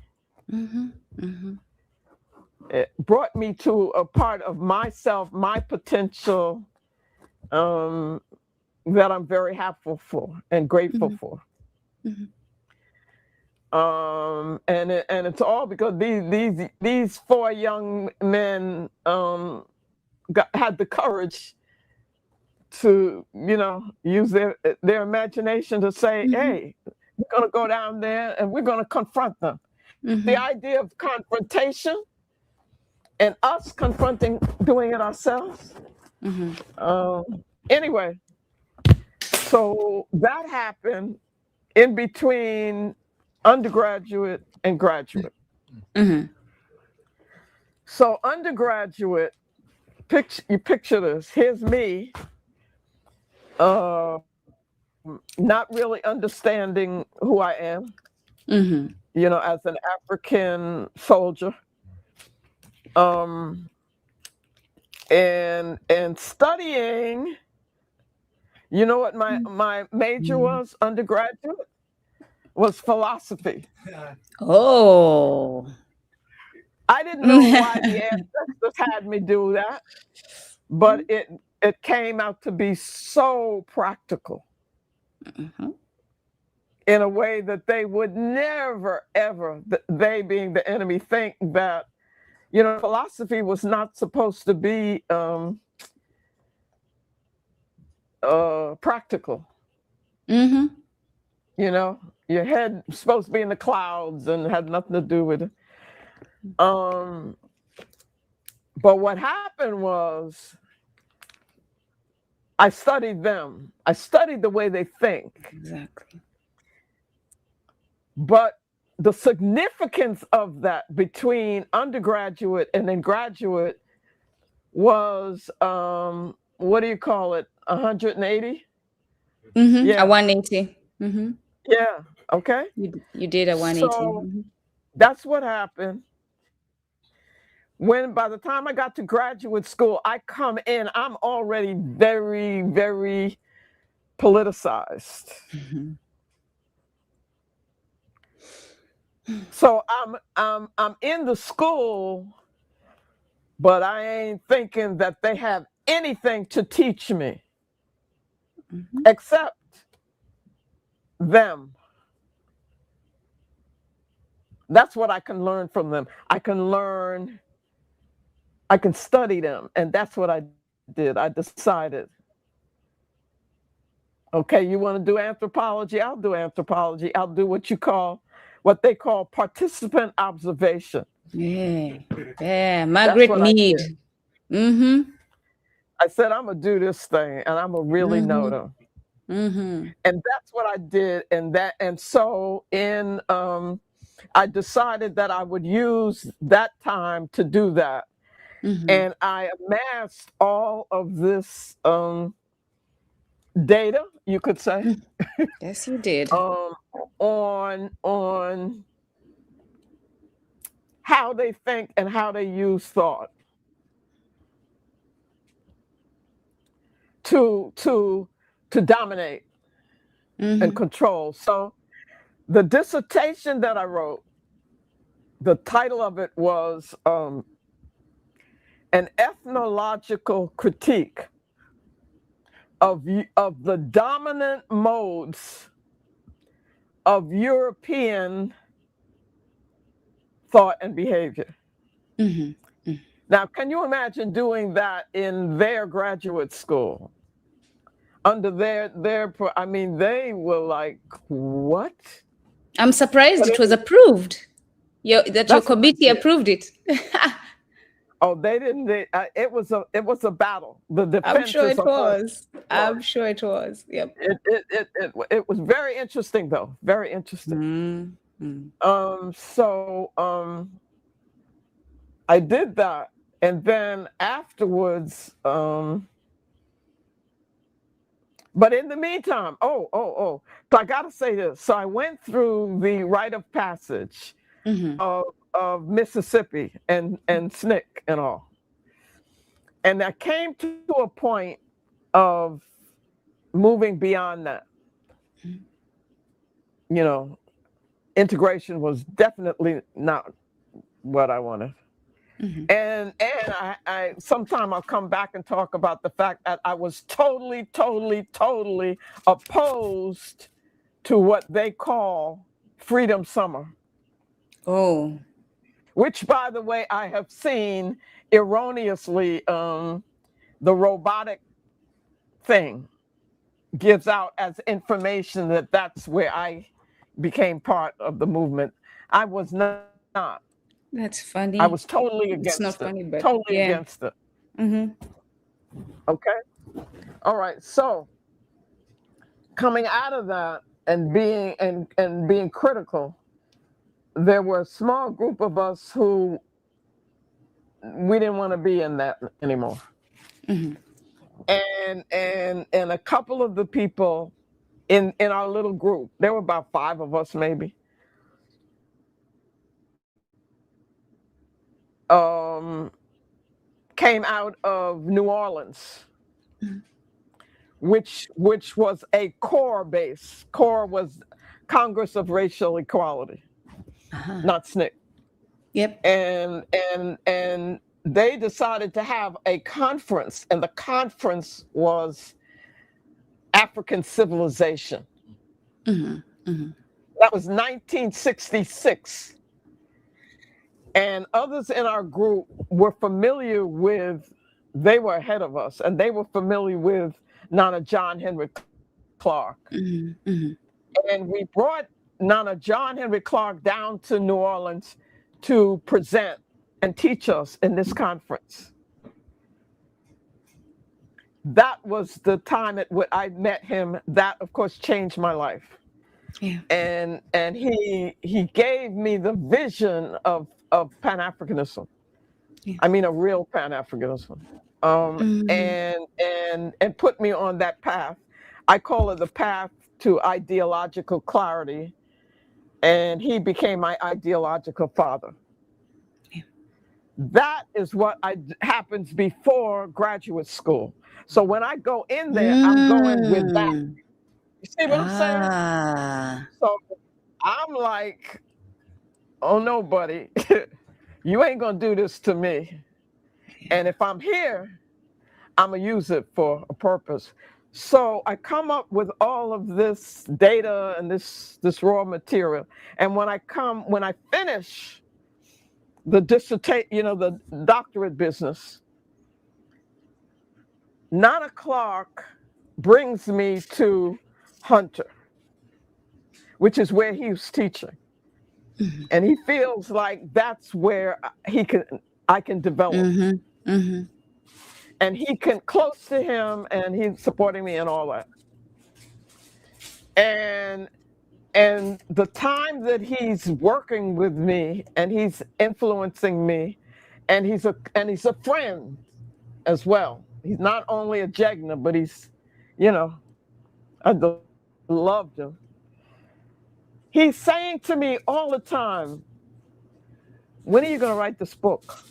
You got to write this book. So I was like, after doing the dissertation and doing all that, I didn't want to think about that stuff anymore. I didn't want to look at it. I didn't want to, And I said, no, I don't want to deal with that. I don't want to do that. He said, okay, I'll tell you what. He said, then take chapters and get articles, and I will get them published. And that's what he did. Great. So there are articles now that you can get. One is called the Demystification of Objectivity. That's somewhere in some journal somewhere. There are a few others, but he got them. That's what he did for me. And he got the first version of The Circle was published as a long article in Présence Africaine. Now, Présence Africaine, our people need to know, because it was like according to him, it was like once your stuff is in there, you're made. But at a certain period of our development and our movement, intellectually, Présence Africaine was the thing. So you have Job and all of that. So he's after me. Every time I would see Nana, he would say, "When are you working on the book? Where's the book? Is the book done? Is the book done yet?" And I'm not feeling doing the book.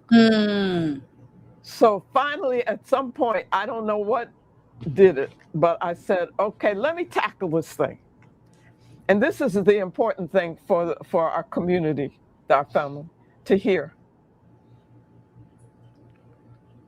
So I looked remember, I have all of this stuff that was the dissertation, the critique of European cultural thought and behavior. And I said, okay, how am I going to make this into a book, a study, really, that's valuable?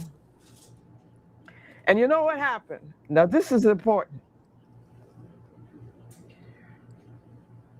I'm like, but I can't use anything that I learned in anthropology or in sociology, or that I learned in European thought modality. I can't use that to critique them. So where does that leave me? Where does that leave me? It means I got to create my own theoretical framework, y'all. Wow. How do you do that? Woo! Okay? So, and I knew that I wanted to base it in, see, I wanted to use the the African worldview as a paradigm, which I don't think we've done really. We've talked about the African worldview, but we have not used it paradigmatically. We have not used it as a model for thinking. And that's what I wanted to do. I also wanted to do, I wanted to use, I had already worked on the circle, where I consciously, intentionally said, I want to use African terms for things. Yeah.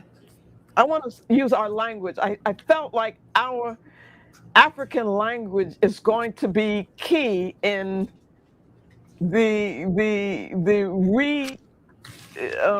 capturing, the claiming of African mind. Language is going to be extremely important, because it's in language that worldview is expressed. That's why. That's and identity and knowing who you are and all of that. I agree. That's why in the African schools, in the US schools, they don't want you to speak your language. You know, They don't want our children to speak in what we might call Ebonics, if we in the way we talk at home. They don't want you. You have those stories of Ngugi. I was about to say. I was about to say, in his most recent book, before he transitions, Decolonizing Language and Other Revolutionary Ideas, he says exactly that. He says, I'm forgetting the name now. Oh, let me check if I clipped it. Oh my goodness. Because it's good to identify. It's important to identify. Yes, it's important to identify these criminals, because you go and see, like you said, what they're telling us about themselves. Absolutely. Thomas Babington and the poet Edmund Spencer, all of them talking about how it is important to teach us English. And they said how they were going to go about it was to teach a few of us English until they're Europeanized. So we're going to cover that book. And yeah, you got to, because it shows how intentional their method was. They had a method. Yes. Okay, so I decided that, okay, here I am. I'm going to create this thing. And one of the things was, here I wanted to deconstruct all of European culture, because I felt the culture was political, that it was all an assault on us. We needed to understand that, but that the academy was upholding it through the myth of objectivity. So how do you do that? So people say, oh, you can't study. Now they could, mind you, they're studying us all the time, right? But what they're saying is, you can't study Europe because Europe is so vast. Europe is so complex. Europe is so this and that. There's no way you can study it as a whole. which is what I wanted to do. So I had to find had to decode it. I had to find something which was a theme of it, the way in which it all came together. And so I developed the idea of a seed, which I was getting from nature in Nduku. But do you know what? I said seed is incredible when you think about it. It just blew my mind. I was thinking, okay, what is it? Is it an acorn? Whatever it is, there's something that makes an oak tree. There's something that makes a peach tree. There's something that makes it, and whatever does the oak tree, it's not going to make apples.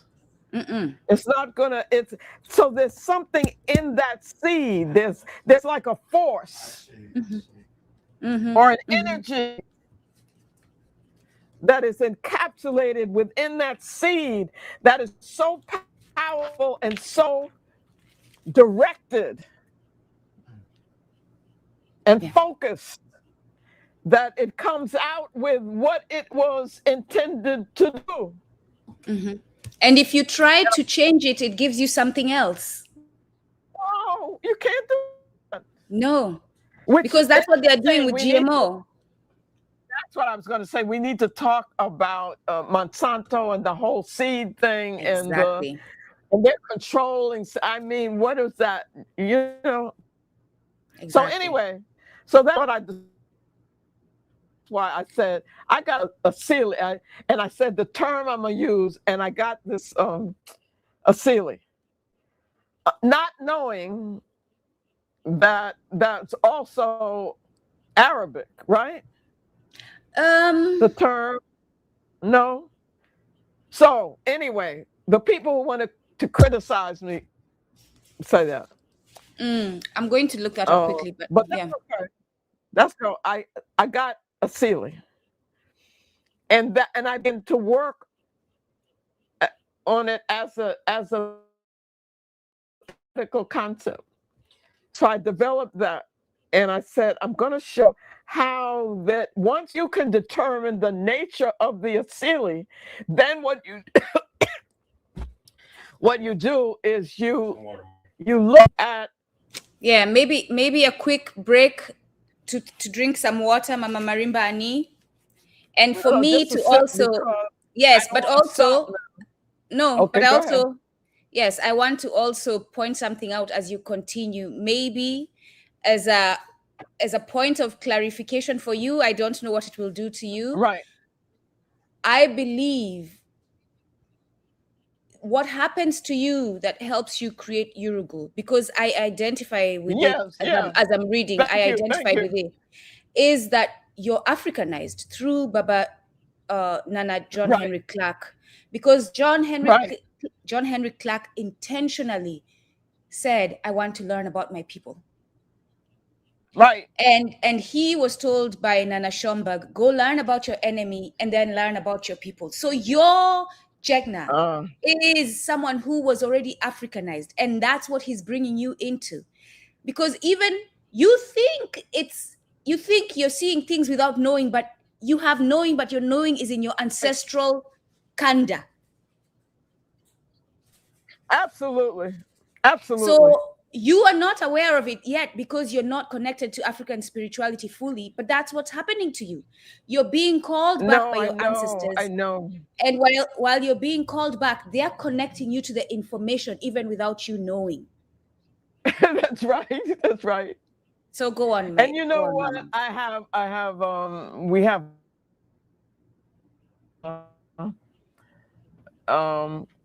comrade, if I can use that word, but brother in the movement, Baba Kokai, and from the get-go, he called AI ancestral intuition. Exactly. For us. And the intuition is when you are learning from spirit. You see, and go in the academy, if you accept their stuff, what happens is you deny spirit. Their worldview is based on a denial of spirit. And their science, by the way, is based on denial of spirit, whereas ours is spirit. Anyway, so I figured, I said, that's going to be the way to analyze them and deconstruct their thing, is by getting this concept of asili, which is, what is the seed that makes their culture. And see, the value of that is, once we understand it, and I feel another thing, people will sometimes ask me questions. Well, this is happening, that's happening, and I'm in school and they're doing this and I'm like, but you didn't really read the book, because if you understand the concept of asili, you will always understand what they're doing. Because they're always seeking everything they do. They never do anything in our interest or for the good of African people. Not just what they're doing, Mama Marimba Ani, but also what Europeanized Africans are doing. And now I'm talking about the misleaders. You will understand it if you understand asili, European asili. And you have to understand that what that does is it works for European power, because that's what the asili is, their cultural thought. That's what it does. But anyway, okay, so I decided that then to organize, I had all of this material, but when you're doing something like this, the organization of it into a book form is very challenging, to say the least.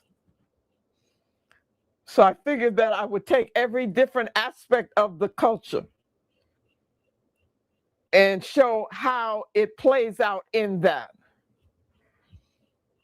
And that reminds me of Nana Francis and her talking about the system of what she calls white supremacy, I call white power, and that it functions in every area of what she calls people activity. But we have to understand that. So I did that. So it was a thing of organizing all this material. So then I had to say, okay, but what concepts am I going to use? I don't want to use their concepts to analyze them.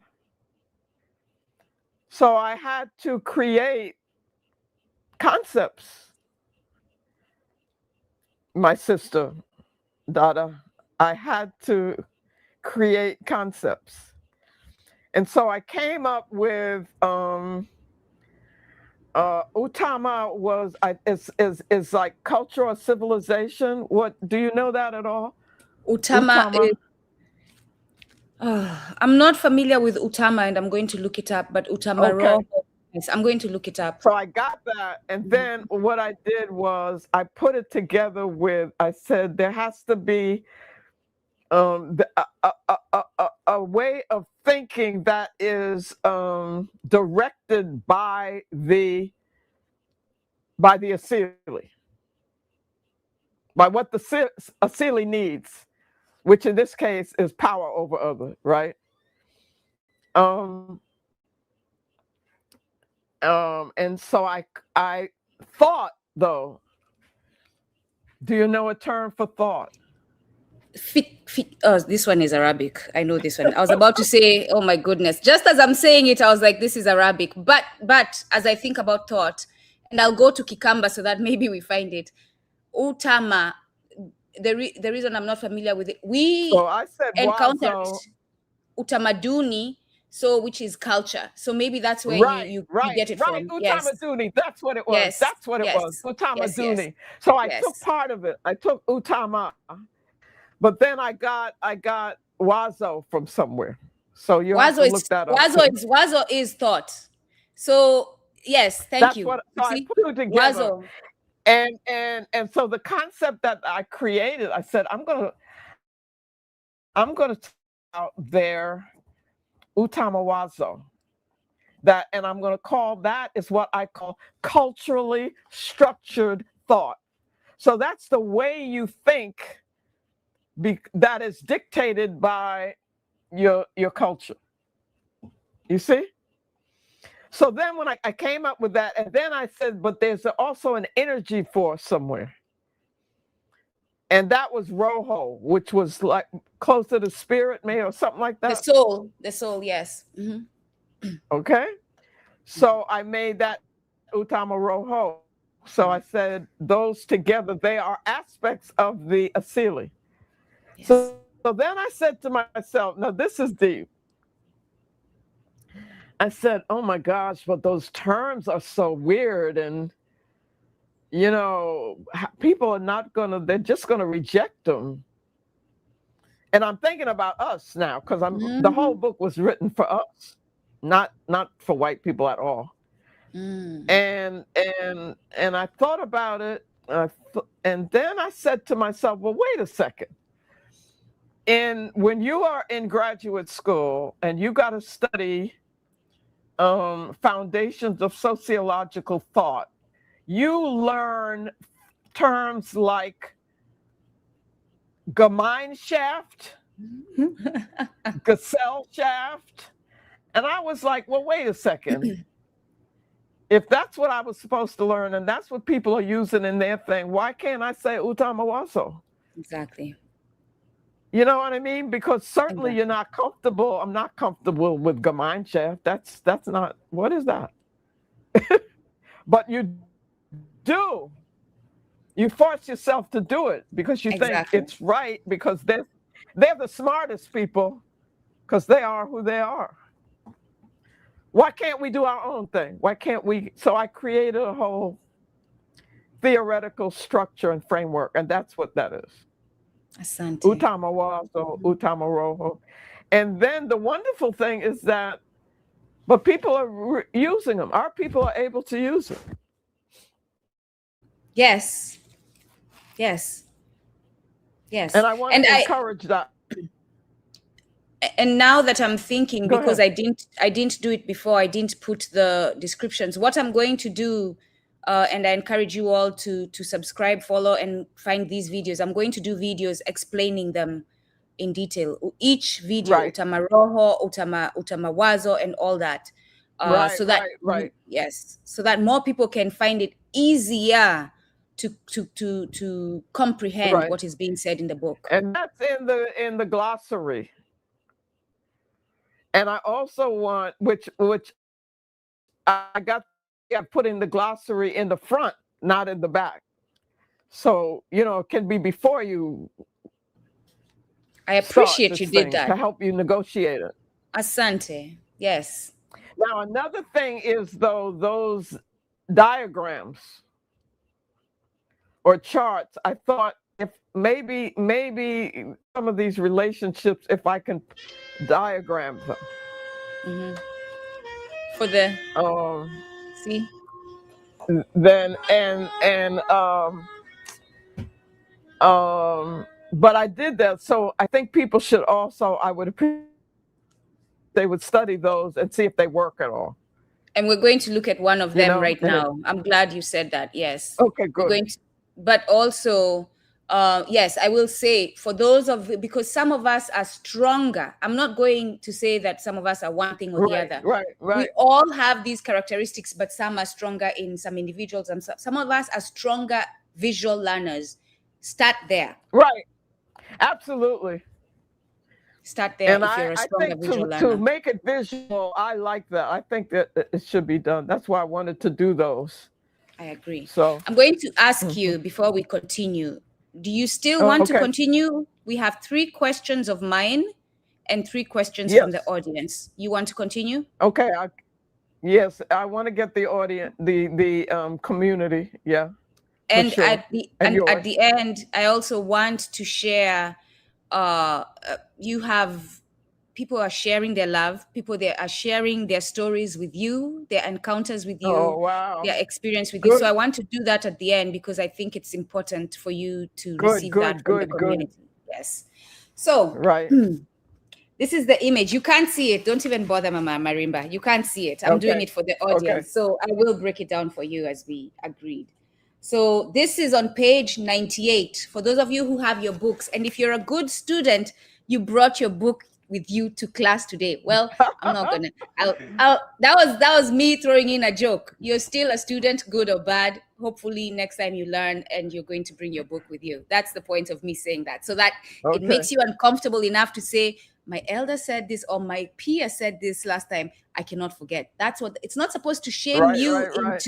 into obliteration. No, it's supposed to because that's Mama Marimba, and we can talk about this later. That's why proverbs are essential in our culture. When an elder told you a proverb, some of them were insulting, some of them were straight up insulting, but you didn't sit there and say, why have you insulted me? As African young ones, we understood it was a lesson and we moved accordingly if we understood what it was for. We didn't get in our feelings. We didn't say, I was traumatized by my elder, I need mental therapy. No, Right, you used right. that moment. You used that moment to move accordingly so that you would avoid the situation that they were warning you about. So I will say that. So this image, Mama Marimba, is figure 1 on page 98. You have an image, and you mentioned that it's related to Vernon, Vixen, and them. So you'll break it Right. down, right? And the object Vern measure, Dixon. Right, Van right. Dixon, yes. So above, it's the image. At the top are 2 separate circles. One circle above it says human, and inside of it says self, affect, subject, ego, self-consciousness. In between, and these 2 circles, where between the one circle and the other, they have broken line. It's a broken line. The line is not complete. Between there is gap in quotation marks. And then the other circle. And above that circle is non-human phenomenal world. And in the circle Right, is right, other men, nature, invisible right, beings, right, right, concepts. right, And on the other side of that is object, it. And above that, it says right. Euro-American worldview. That's the image that represents their worldview. And then we come down to an Africanized worldview.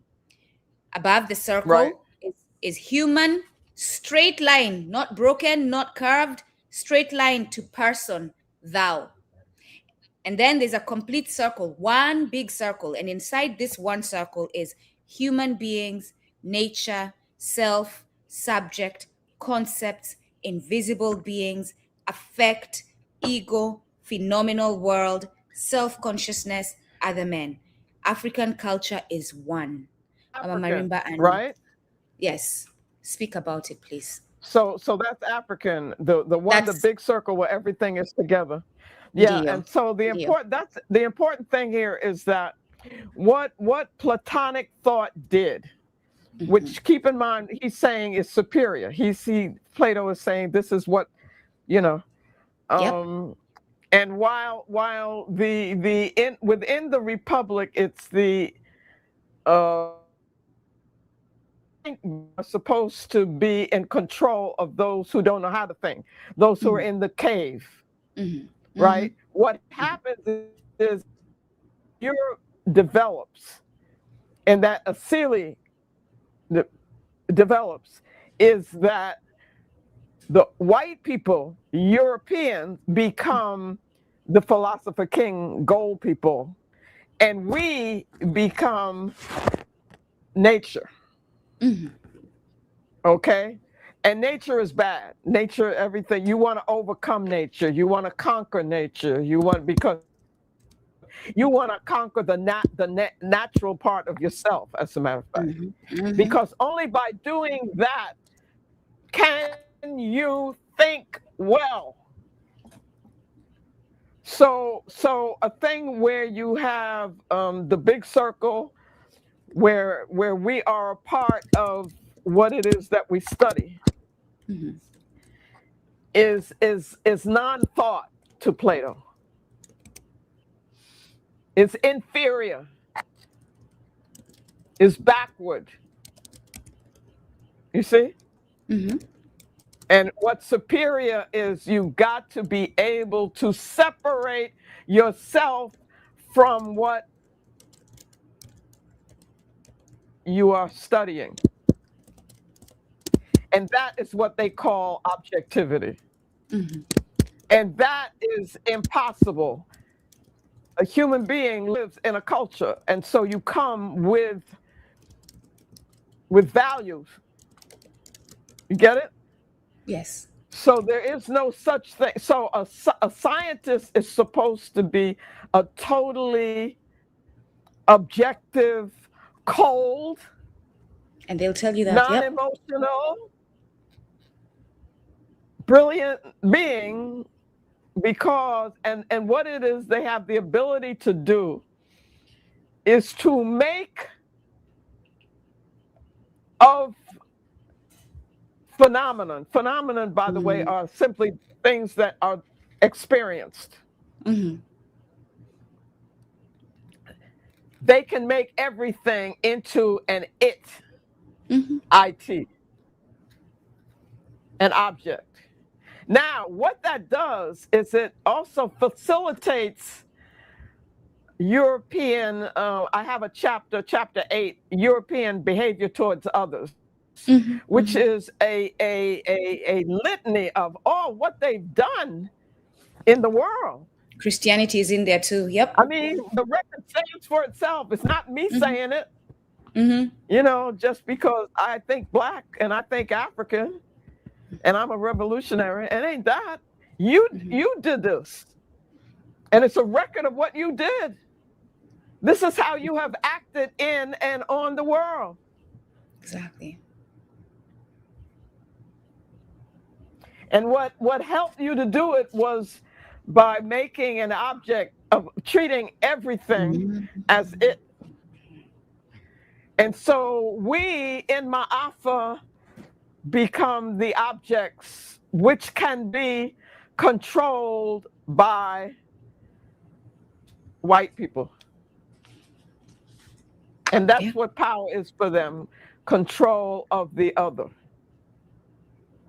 You see?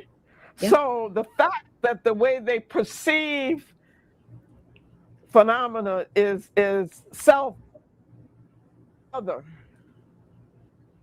You get that? Everybody is self and other. You can make that split between self and other. That is the initial, that's the beginning of political behavior. Yeah. So European, their advantage is that they think almost coming out of the womb politically. Where we're too inclusive. Now, when anthropologists were supposed to be studying Africans, they called the way we believe animism. And what they meant by that, they saw that we get their spirit in everything for us.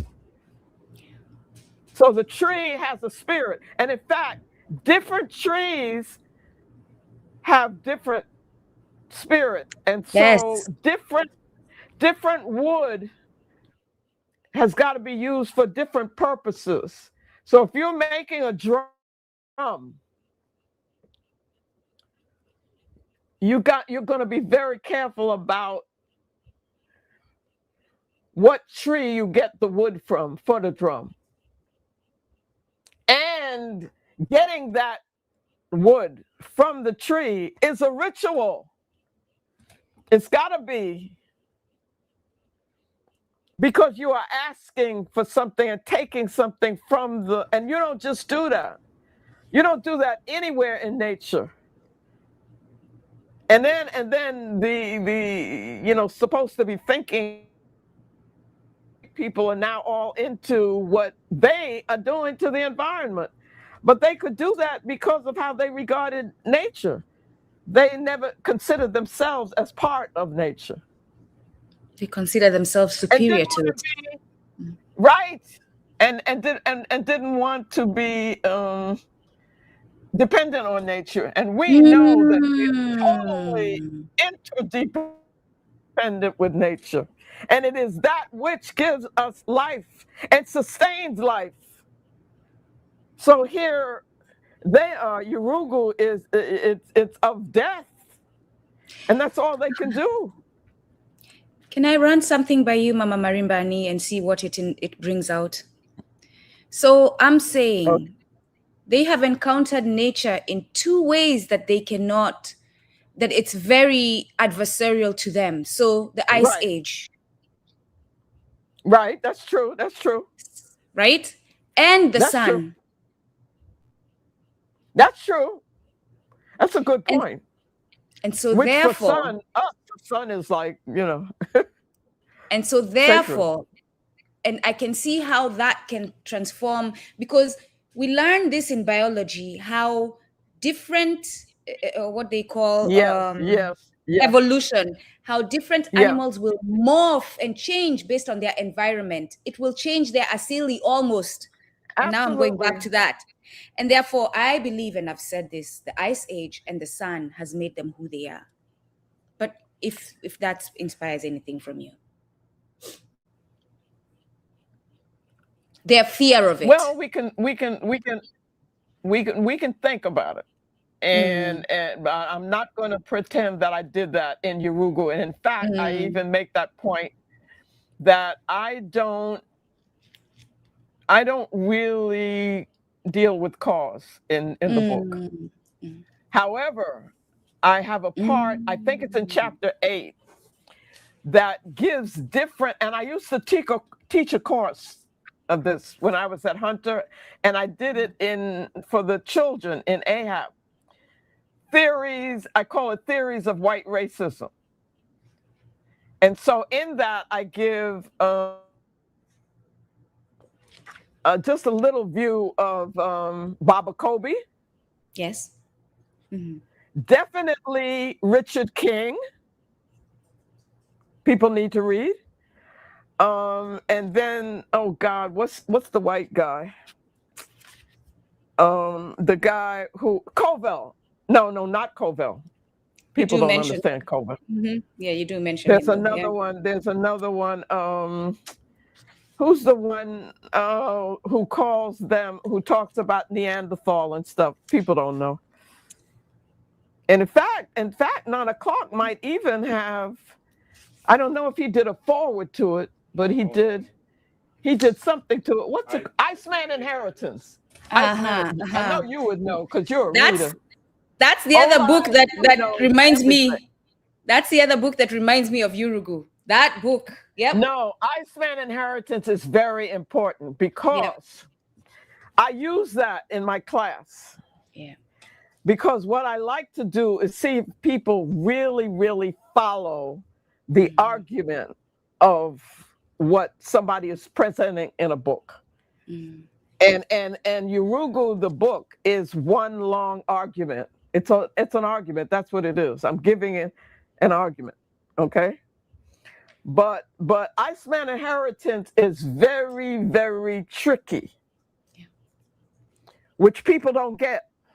People don't get it because we read it and we think, and he's a journalist, the guy who wrote it. Remember the guy's name? Anyway. And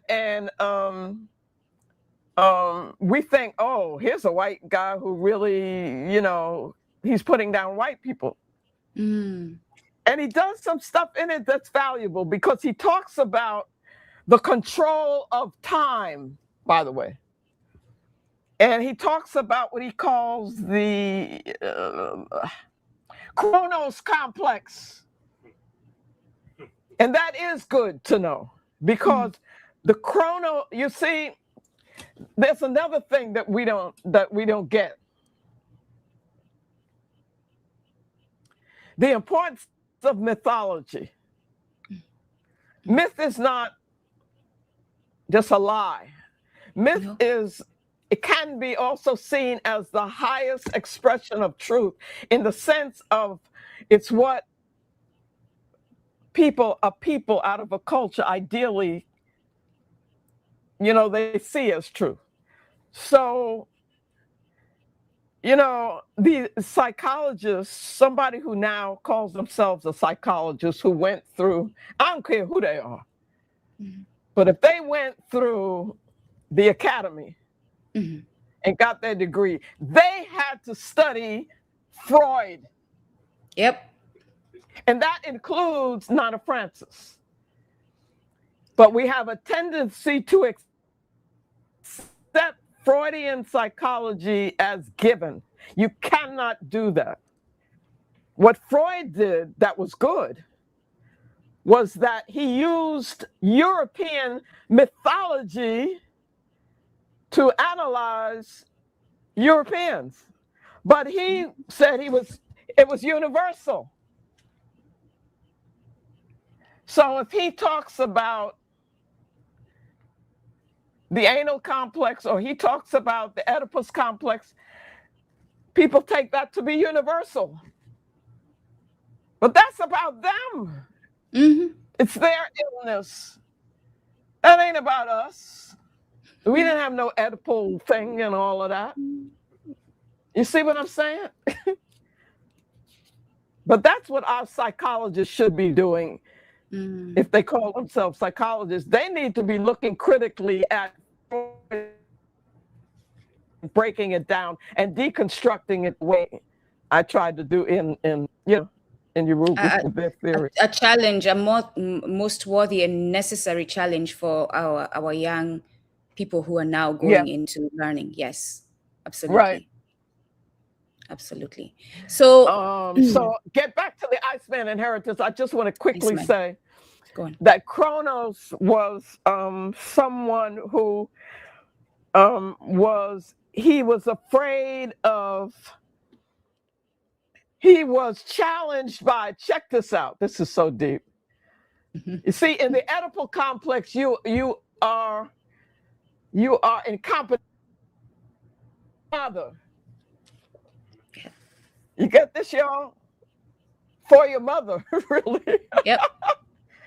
That's Yurugu stuff, right?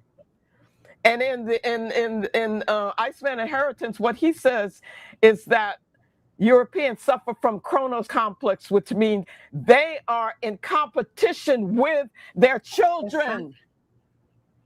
They are afraid that their children will outdo them. Yep. They are also in competition with their ancestors, that they want to outdo their ancestors, which is totally not African. You see what I'm saying? Where we are learning from our ancestors, we value what they did, and we want to be able to. They show us the way. So he says that Europeans suffer from the Kronos complex, which is time. They want to control time. They don't want the future to happen, because the future will mean that they are outdone, that their children are going to do better than they did. Isn't that crazy? It's an inferiority complex that's amazing, astounding. Absolutely. Astounding. And he does that, and it's good in that book. But he also says that they discovered, he said Europeans are the first to discover time. So while we think the book is putting down Europeans, he ends up by implying that they're the smartest people in the world, because they invented time and discovered time. I want you to look back at his book and you see? Yeah. Despite the fact Africans have tapped into cosmology and have a time of harvest and a Full time of growing. consideration of African cosmology, right? Which is the brilliance and the wonderful benefit of Tata Fukiao. Yes. Yes. Is African cosmology. He's actually presenting a conception of how the universe came to be and how it works naturally. And what is life? And So we need to start. Yeah, go ahead. I was going to add also Nana Fukiao also brings us Mbongi, but also as you're saying, the universe, that circular Right. right Dikenga. element, Dikenga, Mama Marimba. Dikenga. The Dikenga. Absolutely, absolutely. You see? So let's move on to the next one so that we give you a break soon. What is the family so asking? two of them, I don't know. Let me run them by you and you tell me whether you want to move on to the family questions or deal with this. The white savior and xenophilia. Do we want to talk about them? White savior concept and xenophilia. So let me read the two parts of the book so that you have that context to go by. Well, I know about the white savior. I mean, that's like, whoa. Yeah. But go ahead. Yes. On page 26, that's serious, because that's that Christianity thing is really. Thank you. Which is why I felt the need for us to do it, despite being. Right. I'm not even going to tell you how long we've been here because you're moving well, so I will not limit you with the time concept of Europeans. Anyway, I digress. Page 266. You have it here. You say European nationalistic propaganda. But it is also consistent with the operative European self-image as world peacemaker, world organizer, and world superior. The white man's burden concept is not merely propaganda; it is an internalized self-portrait that functions normatively. Let's talk about that, and then we'll go to xenophilia. And people understand normatively means that it encourages you in a certain kind of behavior, and it's that's the norm. important. It normalizes it. Right. It normalizes it, but it also is it's like what you should do. For me as a Kenyan, it meant I was going to be beaten on my bum if I didn't speak English and I spoke Kiswahili or Kikamba in school. That's what it meant. Right. We were beaten. So what else in terms of question? So the white savior concept. What should our people look out for? The savior who just yes.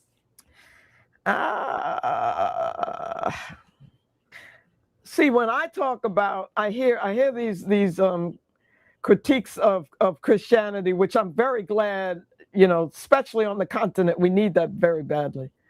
I think you should stop and take some water, Mama Marimba. Just drink some water and just recenter.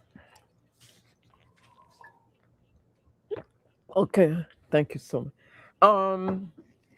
The concept of sin is like this brilliant political weapon that Yurugu came up with.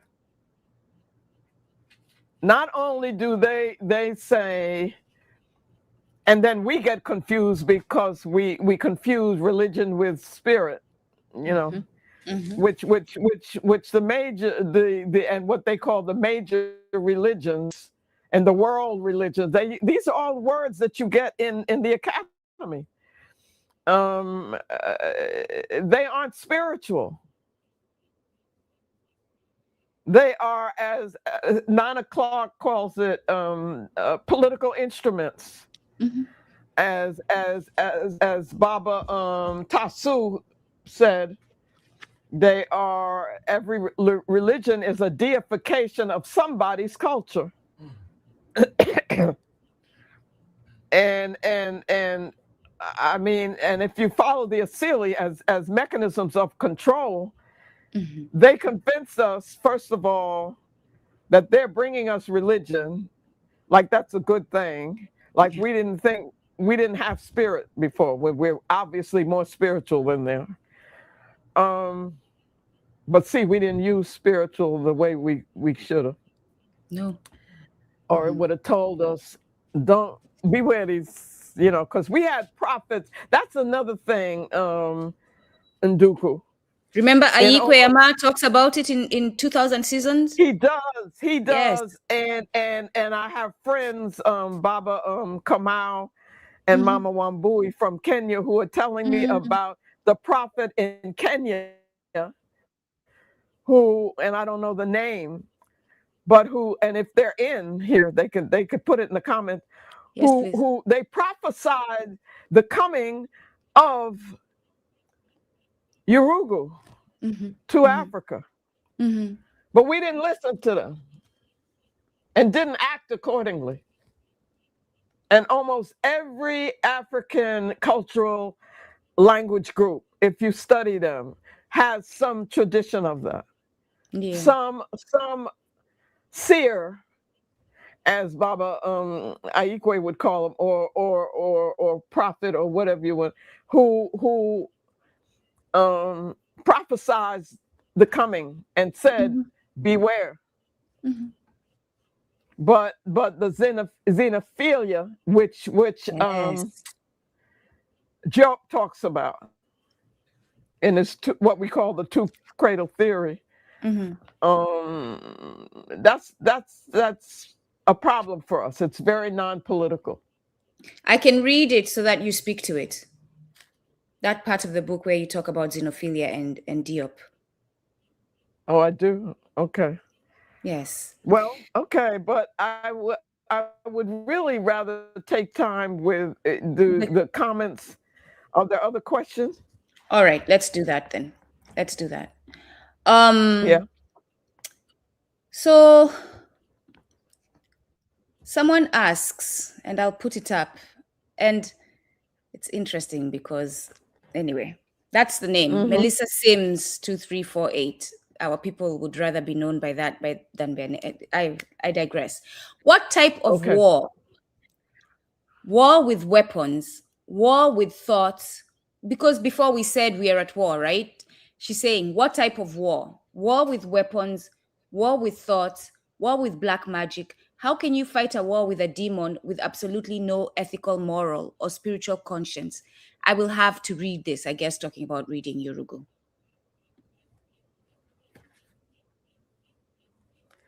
They said, how can you fight a war? Say it again. With a demon with absolutely no Right. ethic, moral, or spiritual conscience. So they're saying practically what kind of war? They're That's what they're asking, saying? they're asking, do we fight a war with So I'm weapons? saying, hey, I'm saying war. Isn't a weapon something that you use in war? It is. What is a weapon? It is something that you use in war to defend yourself. Yeah, we need weapons. Yeah. I'll tell you one thing you don't do. Mm. A mistake that we've made. I Mhm. think it's very good that we have these podcasts, that we have these Mhm. platforms, and we have these discussions. I think it is a mistake for us to regard them as what I would call war rooms. Mm. They do call I them don't that. think I don't think we are we're not trained.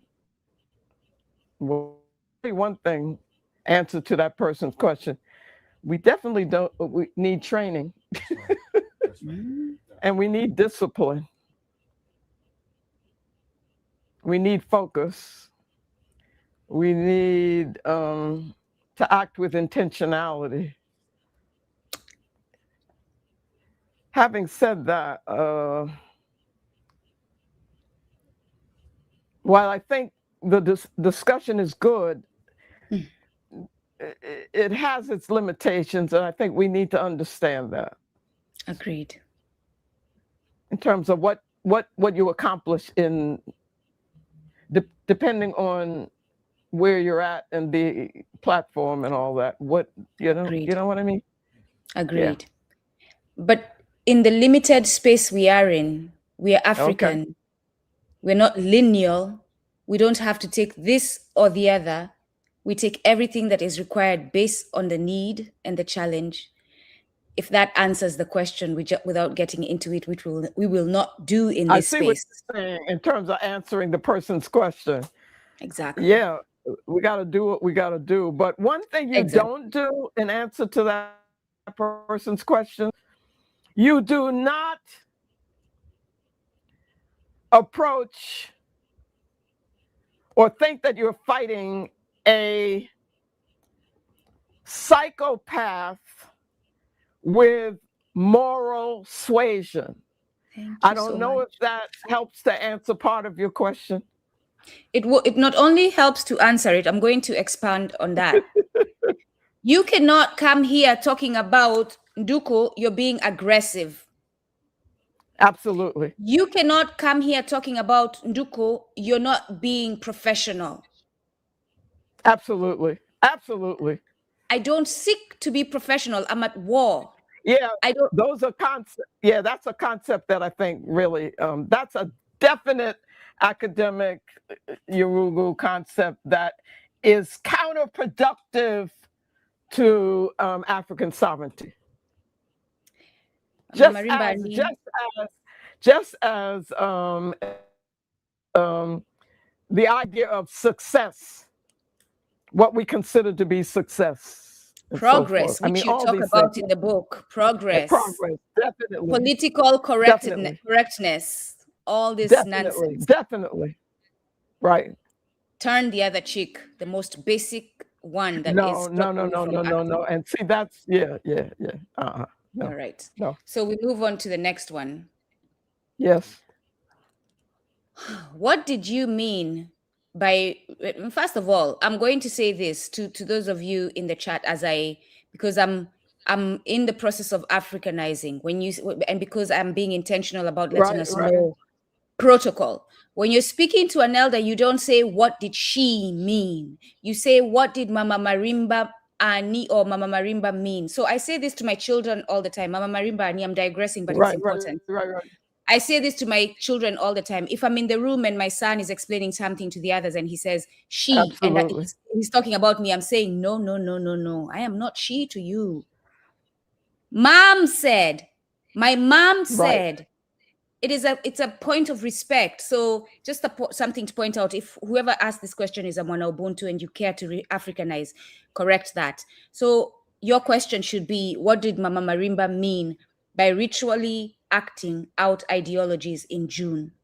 I guess you spoke somewhere in June. Okay, good. It is a good question. Yes. And yes, and it is Mama Marimba. And this is all very personal for me, so don't mind being personal. This is me. I'm personal. I'm not this. This is not the academy. You're not a robot. You're a human being. So you don't have to. Yeah. It's for real. It's well. Okay. We can do a whole nother session on that, but I do think that one of the most important and valuable things that we get from our ancestors and our ancestral civilization that we haven't used enough and don't understand is what I would call ritual drama, which is the opposite of the Platonic and the what Vernon Dixon calls object measure. is that we as Africans, the highest form of learning and the best form of learning is when you become part of what it is that you're studying. You involve yourself with spirit, with emotion, with feeling, in whatever it is that you are attempting to understand. So if we're studying, if we want our children to understand what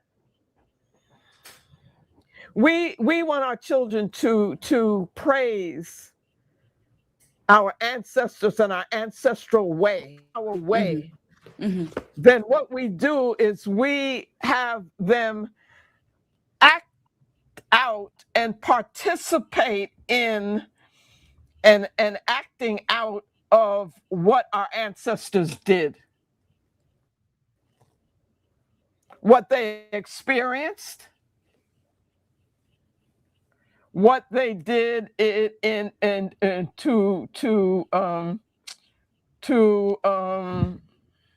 survive, what they did to they had our ancestors here were thrown into, what did you call it, Nduku? Whatever we call it. And everything that we would use in our culture to fight with, to live with, to survive with, was taken away from us, including our language, our relationship with each other. It was the attempt was to destroy it. Our music, how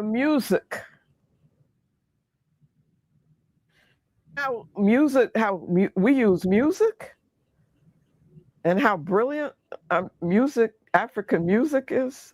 All different forms of African music. And so what we had to do was to find ways of taking what was available to us and making that into weapons. Weapons which would give us some distance from the psychotic, dominating, controlling, anti-African way of Yurugu. I think this is how and you can correct me if I'm wrong, as I'm remembering the story told to me about the Haitian Revolution. They use ritual acting to get into war mode on that day. Yes. Well, also, it's more, I think, I don't know if people are familiar with the book, Let the Circle Be Unbroken, but that's what that's about. I just shared it with them. Yes, I shared it with them. Yes. Oh, good. Yes. Okay. But speaking of the Haitian Revolution, that is what we need to study. And in answer to the sister's question, how do you fight? There's an answer right there. Yeah. She said, how do you fight a demon that whatever she said? I'm saying she. I don't know if it was she or what, but we need to study the Haitian Revolution. I agree. It's the greatest achievement and it's an African achievement. And the Kenyan Land and Freedom Army. Right. Which I will be, we'll talk about that at another time. Right. We will, because, yes. Yep. A conversation for a different space, my elder, Mama Marimba Ani. Absolutely. But that right there, the Land and Freedom Army will be very instructive, I think. Yeah. Ngoge, in the same book, in his book, and I think I shared it in the chat, in the comments already. He says, because he wrote it 2025, he published it. It was published. He said, I know it would be a shock to young ones today to hear that the Kenya Land and Freedom Army actually manufactured their own guns. They had gun factories that they made their own guns. Absolutely. Yes. So just It's why a are the books wonderful thing, though.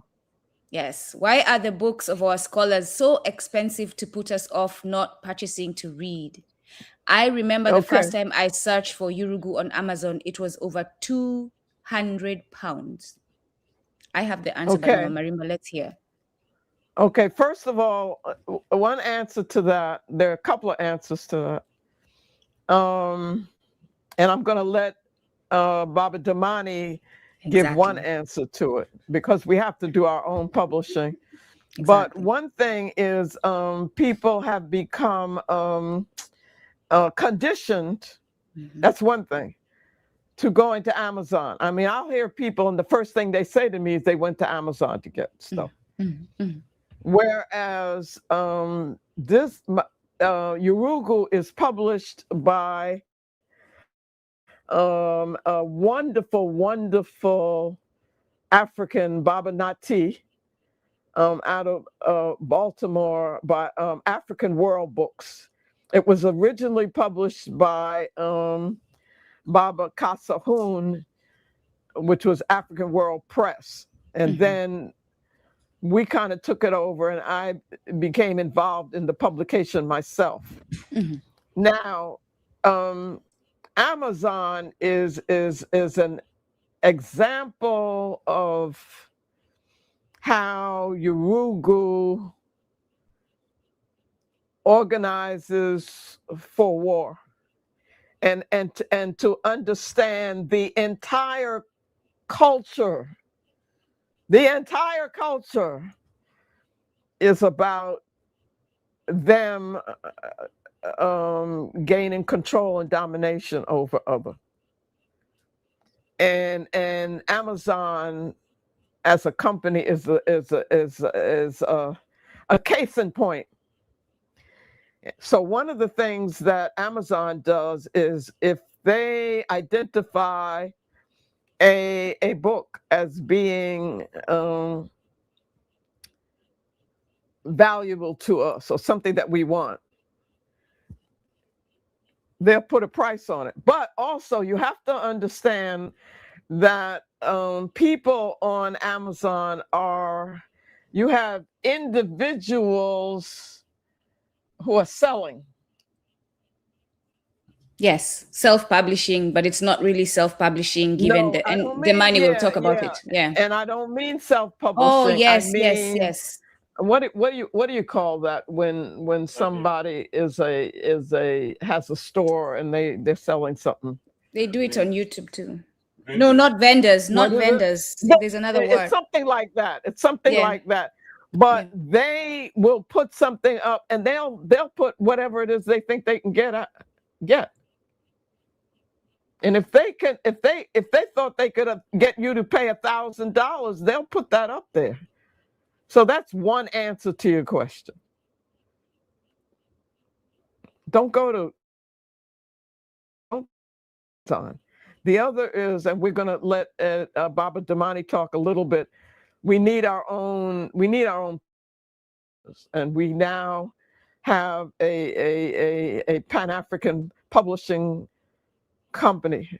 But you see, what we need is a whole system. The system needs to be so that one part of the system feeds the other, but it all has the same objective, and the objective is to get our books to our people as affordable as possible.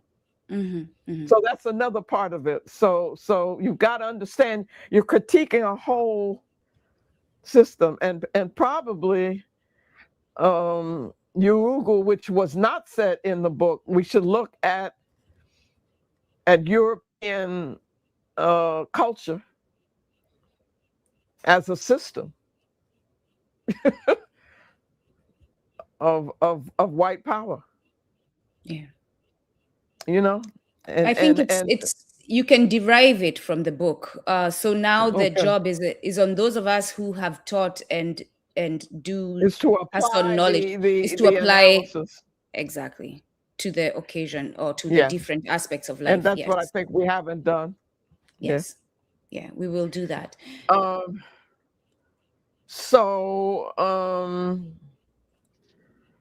Baba Damani, do you want to talk about deeply rooted press? I will say, as Yeah. Baba Demani struggles with coming on camera, that I will be bringing you on after I read the brother's book to talk about the book. So I hope by then you'll be ready to answer the call, my brother. You will be coming on to talk about the work you do and the book once I read the book. There is also another a dynamic that's happening, and that is that affects the publishing enterprise, whatever we call it. Is that paper is has jumped in terms of the price of paper. So, and you got to keep in mind, you're talking about printing, you're talking about all of that. And for the most part, we don't have our own press. I was about to say. You understand that? So that means that you're dealing with usually Yurugu owned press. And so I don't care how sovereignist the text might be, it's where you have the book printed, you're paying this Yurugu to do it, right? And so, but the prices of books have gone up. Yeah, yeah, and that's also to discourage reading. Another thing to discourage reading is that what you were talking about, that we, it's a mixed bag thing. But I mean, you go online, our children, instead of reading, they're, No, I was in a class as a substitute. And they're getting something from the robots. Yep. We're going to change that, Mama Marimba Ani. We're going to change that. We are going to change that. Okay. But anyway, so yes.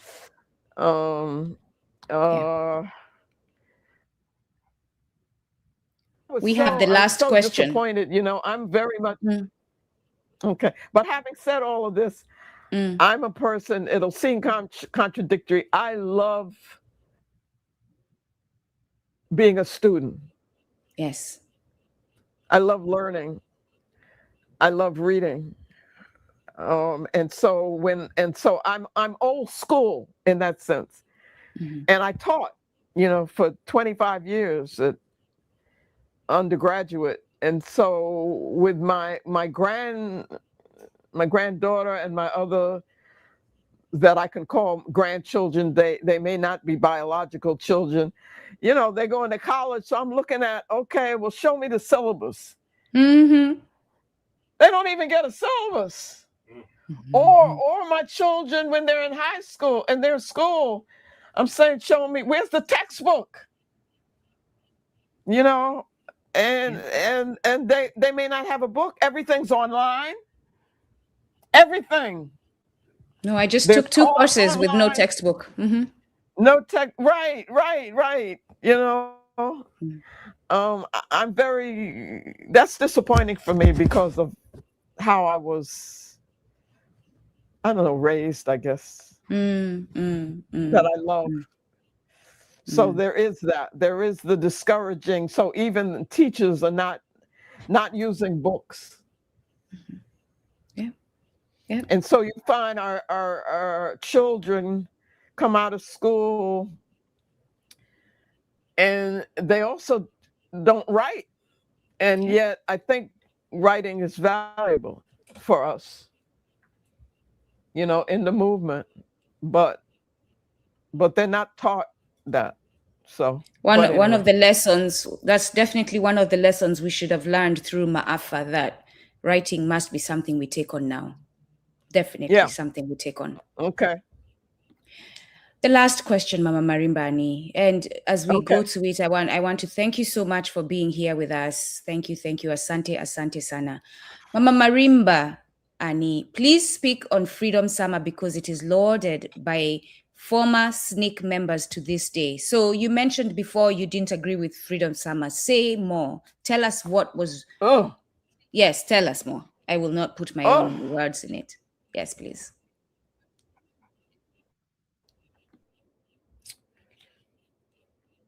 whatever the movement, I call it the Southern Student Movement, which gave birth to the Black Power movement, which gave birth to the Black Studies movement, which gave birth to the Black Student movement. Okay. So people need to understand that. Whatever.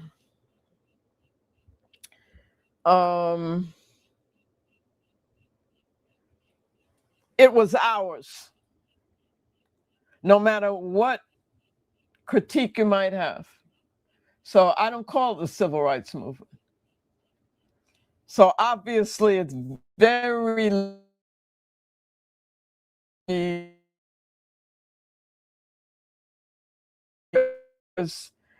to be.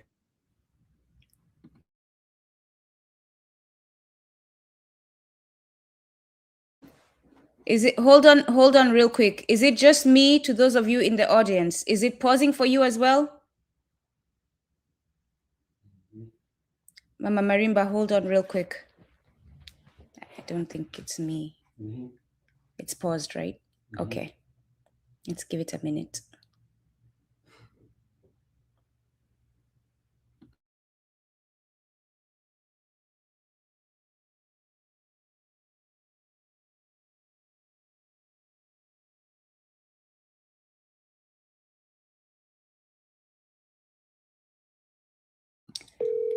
Oh, sorry. Give me a minute, everyone.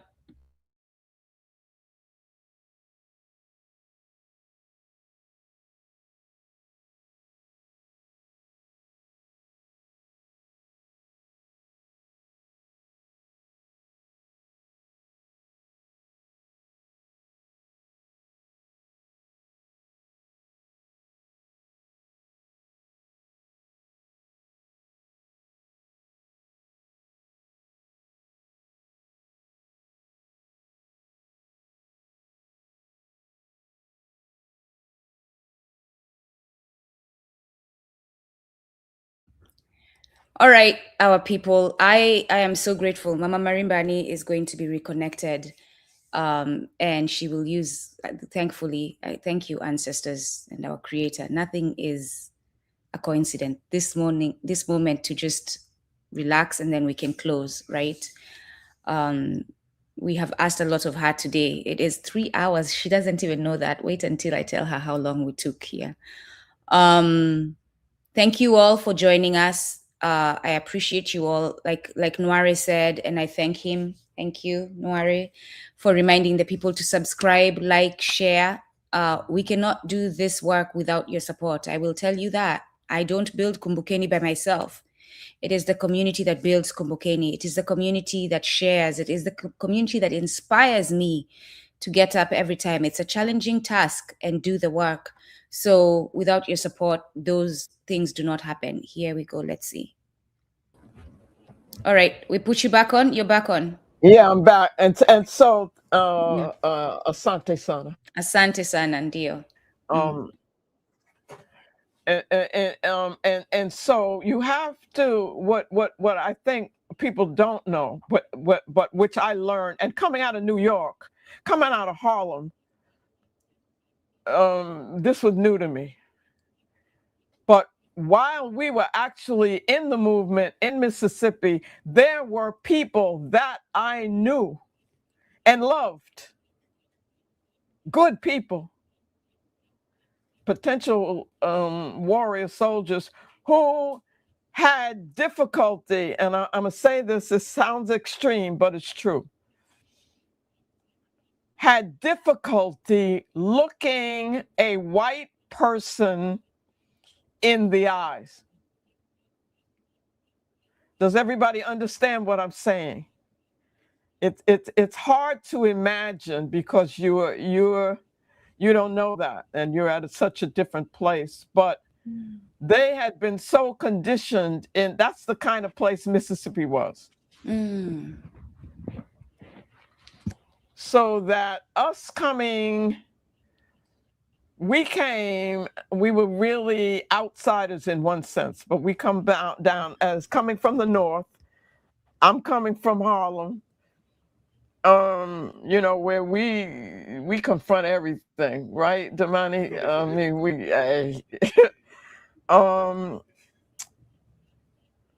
it's hard for you to really imagine that, but it was extremely important that we understand that we are saying to our people, we call them local people, we're saying, you can do this. They're telling you that, and it was real, that if you go down to the courthouse to say, I want to register to vote, you can be killed. Yep. You definitely can use your job if you have one. But you certainly can be jailed and beaten and lynched and so forth. Now, this was real. This is not exaggeration. Yeah. So that kind of fear we're dealing with, but also you have to understand the rules of the South. What they were was that if you were on the sidewalk and you walked and a white person came along, you were facing them, you got off the you stepped down into the gutter. And I know all of this sounds strange because it sounds so extreme, but you have to understand, we have to understand what that does mentally to a people's self-concept over, if you grow up like that. So that downtown was white man's territory. You're very careful about even going there. You had to have business being there. And the courthouse, going into the courthouse and saying, I want to register to vote,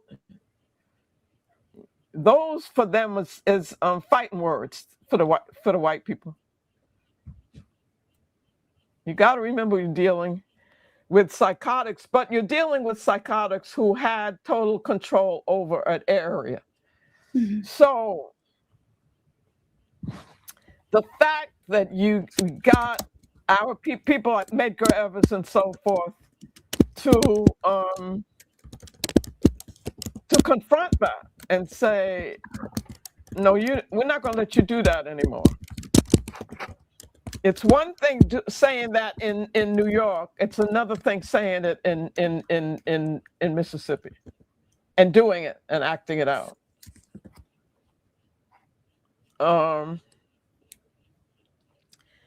And so the movement had done that and gotten people. We had people who were feeling like that they had this power. The premise of the so-called Freedom Summer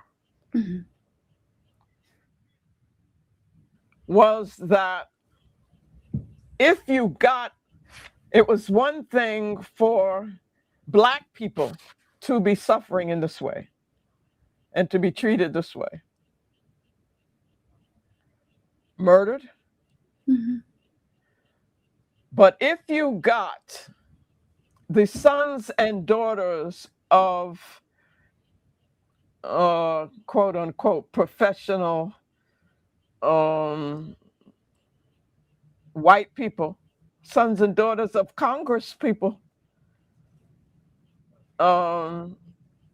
students coming down and doing that, that the response of the law enforcement people and the rest of the country of white America would be very different.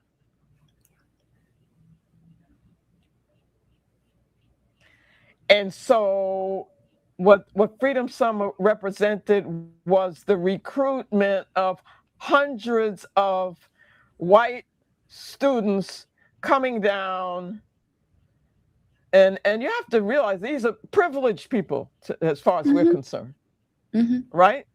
To volunteer to work in the, to organize, to get, what we didn't talk about, and we'll have to do another time. If people don't know about the MFDP, what's the Mississippi Freedom Democratic Party, the chair of which the Fannie Lou Hamer. chairperson was Mrs. Hamer. Mrs. Hamer, Yep. we call her Mrs. Hamer, by the way. That's what I called her. Mrs. She Hamer. was a comrade of mine. I mean, we worked together. But the significance of MFDP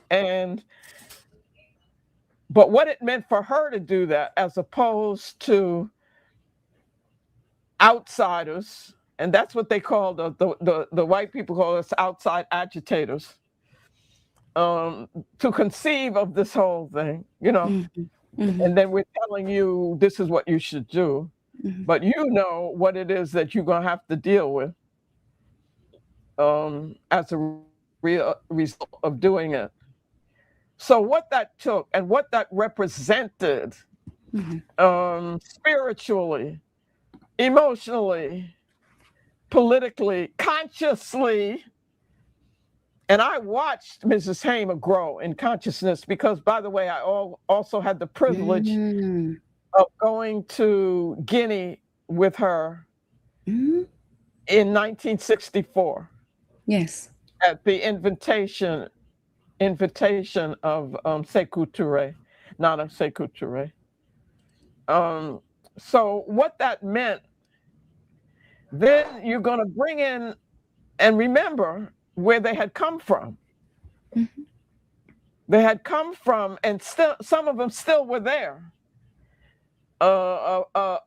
feeling about themselves that, oh, you got to be careful of white people. Don't challenge them. Don't look them in the eye. And I mean that literally.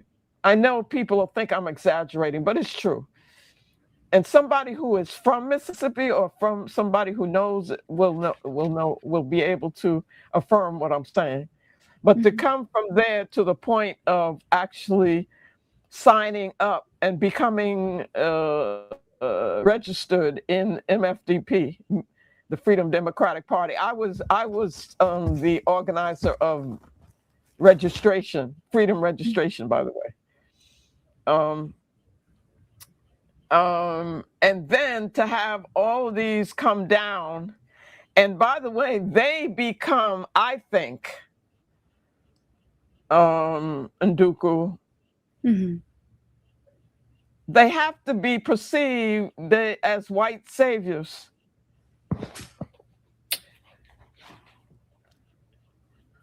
You see what I'm saying? That's what that symbolically that's how they would it would take away the agency from my people. Exactly.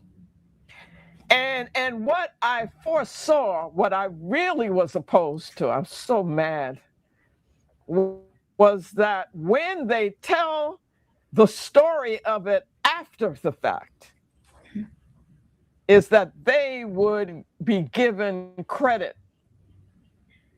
for what Black people did for themselves.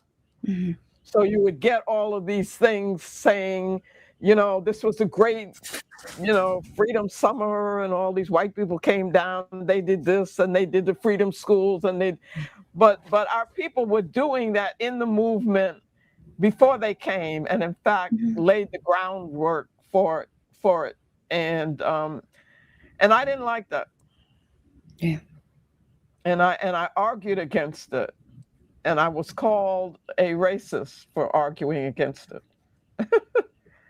And that's why I wanted us to really define, like, I don't talk about racism. I talk about Thank you. anti-racism. Thank you.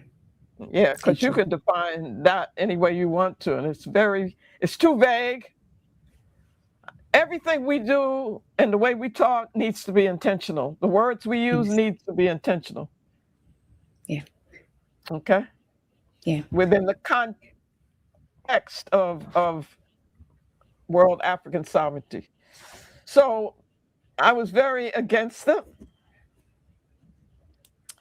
And I feel vindicated in that Mm-hmm. exactly what I was afraid of, I think, is happening. Mm-hmm. I mean, they even have movies of it, a movie about it. Like it was the greatest thing that ever happened. Well, why was it the greatest thing that ever happened? Because the white people came? Yeah. So Yeah. that answers that question. Yes, and Asante again. We're going to wrap up with me reading all these messages of appreciation, Good. messages of presence.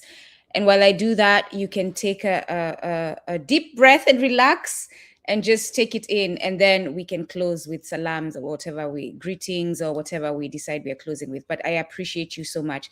Do you know that we've been here 3 hours, 22 minutes and 8 seconds counting on? It reminds me of Nana Amos. I mean, when Amos would give a talk, Amos could talk for 4 hours. And you don't even know it. And he was so serious, though. And he cared so much. Mm-hmm. Mm-hmm. You know what I mean? He was never just talking to be talking. Yeah. And he was so brilliant. But anyway.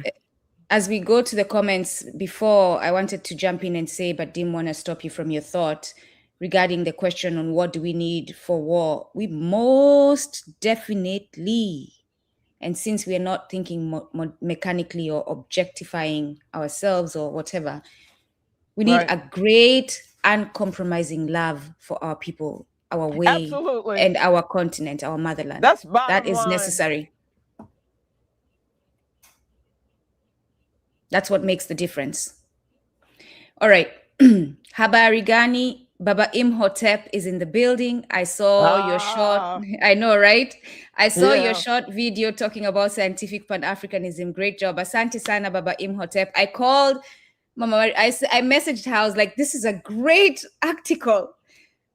I am going to invite you, Baba Imhotep, to come and speak on that, because I think this is, again, the phase we're moving into. It's not just Pan-Africanism, it is scientific Pan-Africanism. But even beyond that, we will talk about it when you come on. So please clear your calendar for me. I will reach out. Mwalimu Baruti, Jambo, someone Arising, the name is not mentioned. Mwalimu Baruti, I look forward to meeting you. Arising 5920 says, greetings. My book study group is currently reading Yurugu. So excellent. And Arising. Wait, I want to say to that I think that Dada Nduku is one of the people who understands it, and that you should let her help you in terms of guiding, because I will say this. I know it's, I don't want to, say it's just difficult and all that, but I do think it should be done collectively. And I do think guidance is good. And if there's anybody in the comments who actually studied with me at Hunter College, I did teach a course in which we, in which we studied the book Yurugu. And I did a course called Theories of White Racism, by the way. Yes, So Bakra. I'll get to Bakra. I mentioned him to you. I'll get to him. So arising, I was going to say, and my elder has guided me there as well. Clearly, she's aligned with me. Reach out to me, and I would love to support that group, whichever way I can, and just see the fruits that are going to arise from the seeds you plant there. So yes, we need to work more collectively and more cooperatively. yeah, yes. Yes, the efforts must be consolidated. Um, Samori Ba, I need to put these up so that you can see them as well. I first read Yurugu in 1994 while in grad school. It made a huge impression on me and my peers and Oh, he classmates. was wonderful. Right? There were, oh, you know him. There was a before and after effect after even beginning the reader. There definitely is a before and after effect. And if there's no after effect, you did not comprehend the books. Go back and read it again. I'm going to say that without 10 toes down. Reach out to me if there's no after effect. Has it started? Yes. Just Jambo from Louisiana. That is Jamila Sekmet. Okay. Trappy, Zindis. I don't know if you'll recognize the names, Mama Marimba. Some of them you will. I am always reading Yurugu. It is a constant reference from vocabulary, Wow. understanding Asili, and I agree it needs to be. It is, again, answering the question of war. It has to be a tool, and because we identify the importance, we must make sure we preserve it and defend it. Absolutely. Oh, I appreciate you. I appreciate you. This one said, I have Abina, sorry for calling you this one, really, that culture of eating people. I have never read Yurugu, but I have done some research on the concepts, and the reading was suggested to me by Baba Kwaku or Kweku. Yes. Which Baba Kweku? Which Baba Kweku, Abina? Let us know if you can. Another member of the community, I read the book 6 years ago. Great book. As we design political systems, I feel Yurugu creates a great template for foreign policy that a unified Africa can use to interpret its relations with Western nations. I agree. I have gone farther, and I will say, let me say this before I forget, because sometimes I do this. For anyone who is interested in continuing the work grounded in Africanness and seriously seeking African sovereignty, that is the goal. African sovereignty, no compromise. Right. We're not going to the UN to ask for votes. We're not negotiating nothing with anyone. We are seeking African sovereignty. So reach out to me and we will do the connecting of everyone else that's involved. But reach out to me, Kumbukeni1@gmail.com. That's KUMBUKENI1@gmail.com. I'll put it up as I continue to talk for it to run through. But I spelt it because I know we have some people who listen on audio. And therefore, if you're on audio, you got that spelling. You cannot see my banner. But let me put the banner up so that... this is interesting. There's no banner for the email. That's interesting. .com. Scroll as we go, add banner, and let's activate it. Sure. And then I continue. Mama Marimba. Peace and blessings from everyone. Return of Ma'at Abibi Fahodi. Yurugu was one of the first books that started started my Sankofa journey during my undergrad experience. Saved me from academitis. And I laughed. That's what I wanted. I laughed when I saw that because I understood exactly what it is. That's why I wrote it. Yeah. Yes, that's why. Listen. Veronica Jarrett, greetings, African family. Omowale, Abibi Fahodi family. Abina, I have met Mama Marimba in Pram Pram and attended Abokisam Sunsum. Veronica said something we said the other day. The chapter 6 section, rhetoric and behavior, definitely speaks to the time we are in now, more than ever. As the elders say, history repeats itself. Well, it speaks to that time, but it also, I'm going to tell you something else about the time that we're in right now. I feel that the present regime, Mm-hmm. or the Fourth Reich of U.S. Mm-hmm. Mm-hmm. is actually behaving in such a way and is doing things in such a way that our people should be able to see clearly without the mask. Yurugu. Mm-hmm. That's what I think. I think um, Yurugu is showing itself. And you said, oh my goodness, even they are starting to see the Yurugu in themselves. I think that even they are starting to see it, and the danger. There's a danger. We have to be careful Thank you. I'm glad we brought this up. and that's another thing that I'm working on. I'm glad we brought this up. Yeah. And that is those who see and don't. They're looking in the mirror, and they don't like what they see. Those quote unquote progressive ones. They are not equipped to do what has to be done to bring it down. They may not like it, the Hedges and all of them people, but they ain't serious. They're not gonna. We cannot fall into the trap of following them again. So that particularly Wolf. Yeah. I don't know his first name, but I mean, it's like we've been there, done that. To go like the answer is communism.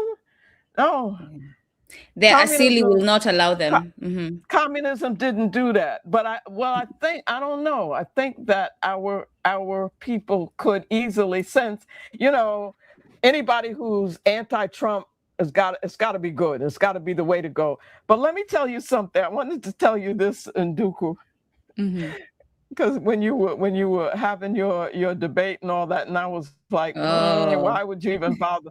But you know what? I can tell you one sentence Mm-hmm. that says the failure of Marxist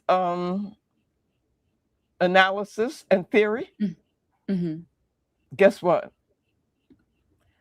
The Trump Musk regime represents and the people here who put them in and who follow them, which are all the people here in when I say here, I mean US, the belly of the beast thing. Mm-hmm. Guess what they represent? And guess Tell us. what these times represent? They represent the dictatorship of the proletariat.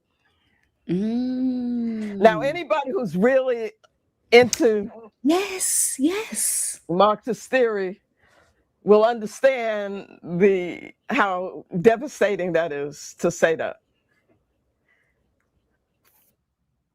You're right. In theory, that's I know. I love it. The pinnacle of what you're reaching for, what you want, is this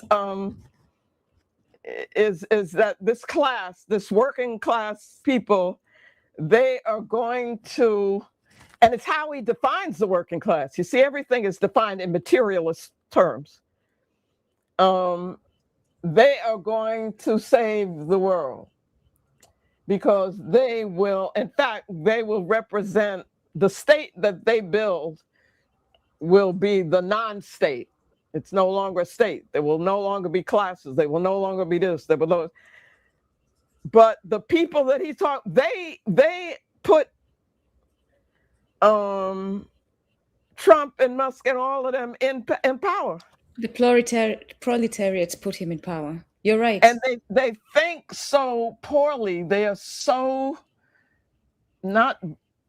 One not of them right. called them degenerate. They don't even realize that Trump and them are not acting in their interest. Yeah. I mean, they are. It's racially, yeah. Their thing is, as long as we're still, white is right and all. That's enough for them. Yeah. But in terms of policy and and the way the different, I don't know what you would call it, laws and all that they're doing, they're not benefiting from that. No. It's They're not interesting because benefiting monetarily. They're not benefiting any kind of way you look. I'm going to Go do a ahead. video on this. I'm going to do a video on what you just said to expound on it. But it's interesting because in preparation for this or something else earlier in the week, I was reading Project 2025. And when I encountered Africa, I was like, oh, maybe I shouldn't be reading this, Yeah. because it seems like they are doing something good for Africa, because they are by default. They didn't plan to, but they are. Got to understand that. Exactly. So I'll break those down in future videos. So continue And to we share do love. have to become much more analytical, much more analytical. Yes. And really, really think through with much. Anyway, I said to Brother James once, and you love this. I said to him, Brother James, because I love you elders, because you provide me sessions for therapy all the time. Thank you so much. Right. I get to talk to you, and you comfort me. And I said to him, I feel like I'm critical of everything, Brother James, and my family hates it.